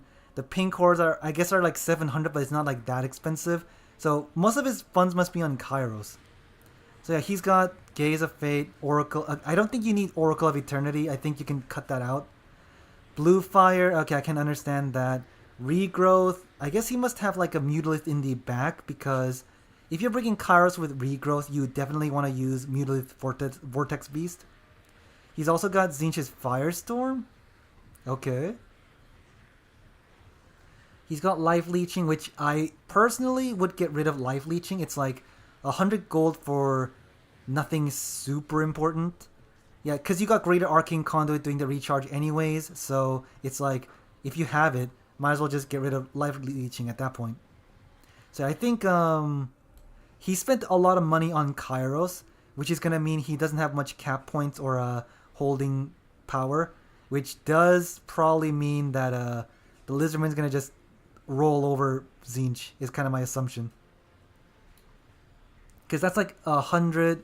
I think just Regrowth and Blue Fire is fine. Firestorm is okay, but it's not the best spell for a multiplayer, so that's like probably another 200. It's like 300. You can get like 500 gold back if you get rid of some of the less useful ones. And he could have probably brought another unit at least, but... And he brought the Regiment of Renown Pink Horrors, which I don't think they're super good, right? What do they even do compared to Pink Horrors? Are those pinks? Okay, so... They got better melee stats, which is kind of redundant on... Oh, they got more... Wait. Oh, that... Yeah. Pink Horrors, Regiment of Renown got more HP. They got more stats, sure. I guess they got like reload time, so that's why they got more damage on the range. They got Sour Discharge, which I guess is like when the enemy comes in and they kill the units, they explode. So they do like the Slayer thing where they die and do like the oh, my head is gone, but I'll do the final attack, that kind of thing. That's what I'm assuming. Is that worth? I'm assuming these are like 1,000-ish. Is that worth like 200 more gold or something? I'm not sure. And he also got the Exalted Blue Horrors, which I think kind of suck. So, the thing with them is that they got the barrier that gets recharged when you cast spells, and the Missile Block 360 thing. But I feel like they're not good enough because... I mean, maybe it's just because I suck with them, but they got more ammo so they can fire more, do more damage. They got regen shields, but I guess I'm just not good at like pulling them back when they get compromised. I just kind of leave them there because I'm like, oh, you know, they got like the recharging barrier. They should be fine, but then they're dead. So maybe I just suck with playing Tzeentch. That could be the problem. Oh, what's this? Okay, he's got Final Transmutation and play. Oh, I see. I see. So if the Tzeentch brings in a Mutalith Vortex Beast, what he'll do is cast Overcast Final Transmutation and probably use Overcast Plague of Rust and then just shoot them to death.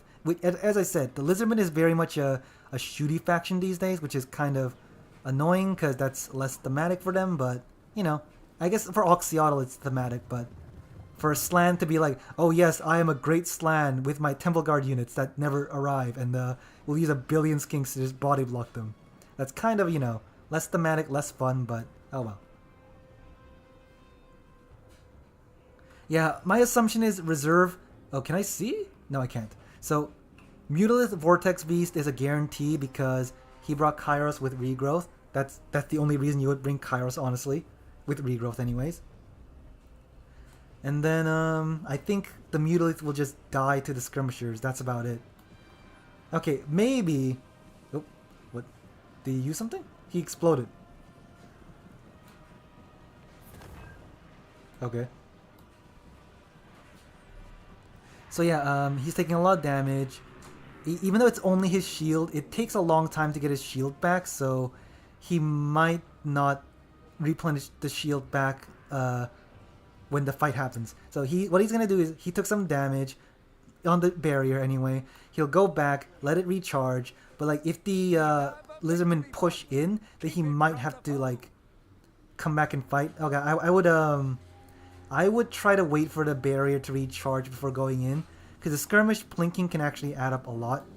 Like he's taken actual damage now, so I can understand trying to what is he even doing though? Like shoot?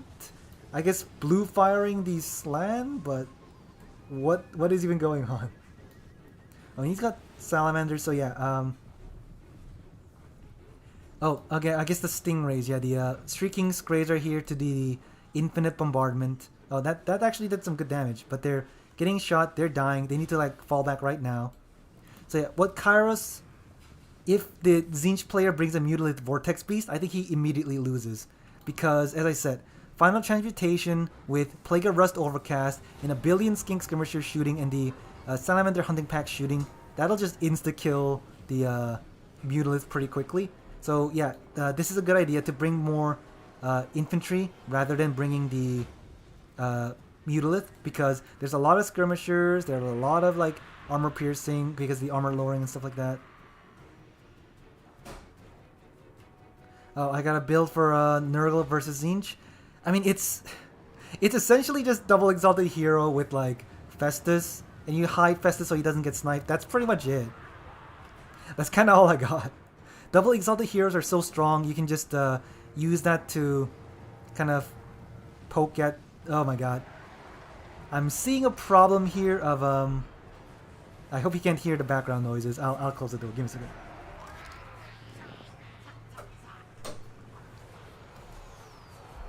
So yeah, I'm seeing the problem here that the blue hordes and the pink hordes, they're probably here to shoot, but the Saurus are gonna just kill the Marauders anyways. So I think he's gonna just lose. Yeah, you can see the value is already kind of better for the Lizardmen because their skirmishers are able to just move and fire and stuff like that. So yeah, I think Tzeentch is probably gonna lose this. Oh, yeah, those are just feral cold ones. The infantry, they're gonna like get shot at and then killed by Saurus, so they're probably gonna fold soon. The shooting, at the very least, they get to shoot a bit, but the thing with the Croxagores is that they have... Oh, wait, why do I have physical resistance? Why? Oh, the Primal Instincts, okay, I see. So they got physical resist, which isn't, you know, important here, but they do have missile resist and a lot of armor. So the pink cores who don't do armor piercing will do pretty low damage against them. The peppering fire will kill them at some point, but it's like, it takes a while. Blue horrors, they do some damage too, but like it's taking a while to do this. And you can see the Tzeentch is already kind of being pushed back, and they're already lower than the Lizardmen on value. So if the Lizardmen can keep pushing and confine Tzeentch to this area and just keep them there for a long time, then he'll just win by value points anyways. Yeah, so this is kind of what I'm not very good at, just bringing the hordes back and like pushing back, because I'm, as I said, I'm impatient. I just kind of just go in. But this Tzeentch player is doing good at the cutting back, but I'm afraid that he has like, oh, there we go, there's the Mutilate Vortex Beast. Oh, okay, Final Transmutation on Kairos. I'm assuming he already used the Oracle of Eternity, because he hasn't used it. Oh, he has used it now. But the problem is, the Final Transmutation already went off, and then he used it. So he definitely needed to keep an eye on that earlier, because with the Oracle of Eternity, he would have taken a lot less damage from the shooting and the Final Transmutation. And then the Regrowth upgrade probably would have healed him to full, but right now he's probably going to be maybe 60% HP. Yeah, the Mutilith is here now. The Skink Skirmishers are mostly out of ammo, but you can see the Salamander Hunting Pack are still alive. If the Slan can get the Final Champion, the Plague of Rust Overcast on him, it's going to do a lot of damage to him. But now that the Lizardmen are overextended and far from their reinforcements, that could give Tzeentch a big momentum push. And once he like routes off all the Saurus and all that, he can start pushing and chasing the Hunting Pack as well. Because yeah, the Zangors are coming in. They're a better fight for the Saurus. I mean, they're better at fighting Saurus than the Marauders anyways. So their main front lines are folding, but at the same time, the Lizardmen with their giant mass of skinks can just take this point and just take it. So the Tzeentch player will be triple capped in a while, and he spent a lot of money like waiting just to get this Mutalith Vortex Beast, and now he does need to get the Vortex Beast to do a lot of work here.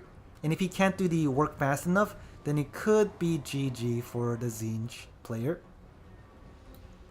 Yeah, at the very least, he managed to keep the horrors alive and like safe relatively, and now they're allowed to shoot the what is it? The swords that are just kind of isolated here, and oh, yeah. So basically, Tzeentch managed to get his shooting safe, and now they're able to shoot, which is great for them. And oh, that's not bad, but that's hitting like a Cold One Rider, which is like 850, and a Feral Cold One, and I think that also killed this Pink Core as well. One of your units has been destroyed. So yeah, you can see the Slan is getting close to get the Overcast Plague of Rust going, or oh, Final Transportation. I think Overcast Plague of Rust is honestly better in this situation because you got Salamanders firing, you got the Javelins firing, and the I guess not many things are firing. And there's a regrowth going on. So yeah, I can understand why the Tzeentch player brought the Mutalith Vortex Beast later, because a lot of the Skink skirmishers are low now and they're easily routed, and they can't really fire on him as well because, you know, you can see here they're routing, so they can't fire at him. And okay, that's not the best use of the second Tzeentch army ability, but that's fine. These Shrieker, the Screamers need to get in there. He needs some cap weight in here and to rout all these off. He's finally trying to get the Salamander Hunting Pack, because they are kind of the biggest threat to the Mutalith Vortex Beast. But as you can see, the Skirmishers are coming back. He's got a lot of like Feral Cold Ones that are just coming to reinforce. And even if they don't do a lot of damage or they can't do much, they can like block the... for example, you can see here Kairos is kind of getting blocked here. That's all you need. This is like 450 blocking like 3,000 gold right here. And yeah, other than that, the Croxigors are coming. The Pink Hordes are probably going to lose. They're also kind of just being... I guess he had guard mode off, so they were like going forward and chasing these Skink Skirmishers. So they are not able to fire, and they're getting caught by the Sacred Croxigors and stuff like that. Okay, Tzeentch at least got this back, but he needs to get to like the second point like right now. Basically kill most of the army and then go for a triple cap, because he's gonna lose otherwise. I mean, this is definitely closer than what I did, because when I did it, I think my Mutalith got killed very quickly, so I basically lost immediately. But Tzeentch is doing okay. Plague of Rust upgraded, there we go. He's got the Mega Armor reduction. You can see he has 4 armor right now. He has no armor right now, and he's dying. Oh god. Wait, does he only have like 70 armor or something? Huh. So yeah, you see, he overextended with the Mutalith. Not even overextended, he was like here in the middle of the fight. And because of the Salamanders being alive and the Plague of Rust Overcast happening, he lost so much HP. And even with the regrowth, he basically has no HP right now. So if he didn't get like 2,000 value worth, he basically, you know, isn't going to be able to do much right now. And yeah, that's kind of what's happening. He's getting Plague of Rusted, he's getting shot at. His third point, his main point is also getting caught again. So yeah, the Tzeentch player lost this.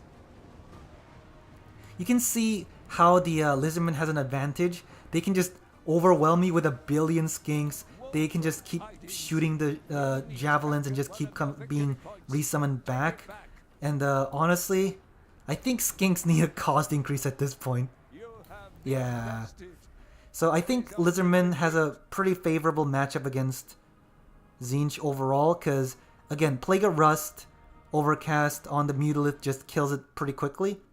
Because the Mutalith's weakness is that it gets shot to death. So the Lizardman who can do a lot of skirmishing can do that. And yeah. I think Lizardman might need a nerf on the skinks, honestly. Anyway, yeah, a build for Nurgle versus Tzeentch, I think... If it's Nurgle versus Tzeentch, I just bring like a lot of things. Is it this?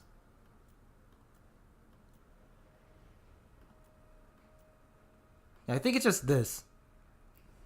So when you're fighting Zinch, a lot of the times you just need to like, oh wait, not the Soul Grinder. What am I doing?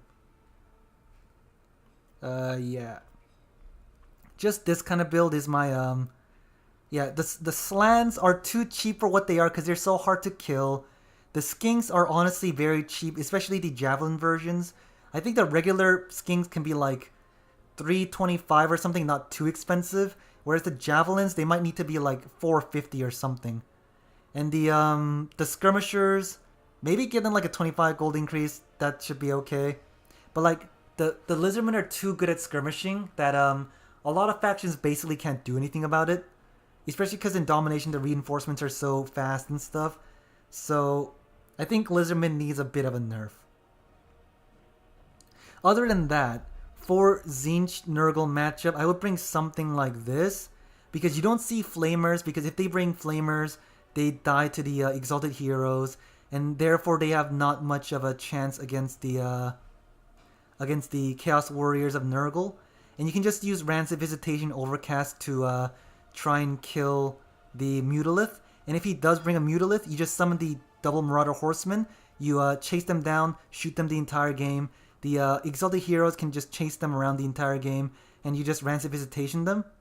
And you basically should be able to beat that, I think. So that's kind of the build against Zinch. But this is kind of like my base build anyways. So, yeah. And I don't really bring the Fleshy Abundance. Maybe you can bring the Fleshy Abundance. We can do it like this. But from my experience, you don't really have to use Fleshy Abundance because the Mutalith doesn't want to fight two Exalted Heroes and get like Rancid Visitations and get Throne Axe, so they'll probably run away. So they won't take too much damage. And if they do, you just use Fecundity and that heals them up pretty well. And the Festus heal also is pretty good. So I think this is pretty good against most factions. Okay, so the Sorcerer Lord can be better, but here's the thing. I think when you bring their optimal build like Rancid and Fleshy Abundance and then you just like bring them on a horse and like Crown of this, like he isn't even that much cheaper than Festus. He's like maybe 200 cheaper with a lot less utility. He's probably tankier and faster and maybe harder to kill, but I think Festus is just better because he's already kind of hard to kill as is because he's got constant healing. And if you use Exalted Heroes to protect him, he basically shouldn't die or be very hard to like focus down. So I think Festus is better overall because he brings more utility. That's kind of the idea. Sorcerer Lord can be good. It's just that the AoE healing of Festus is just so good that it's probably better to bring him. Especially because Zinch sniping is not as good as it used to be. Like if you're against High Elves with Tyrion, even then your double Exalted Hero can protect Festus anyways. So I think Festus is better overall. That's kind of my idea anyways. Anyway, there's a lot more people here, but the game has ended. We have seen the finals, and we're gonna end the stream because I got nothing else to talk about, and the games are done. So yeah, I would say nerf Lizardmen a little bit, especially their skinks. Greenskins nerf their buffed units a little bit by the increasing their cost a little bit, and Kislev get rid of healing and damage on the Kossars, armored Kossars, and you're probably good on balance. Anyway, I use Tyrion. What are you talking about? I use Tyrion. Anyway, bye.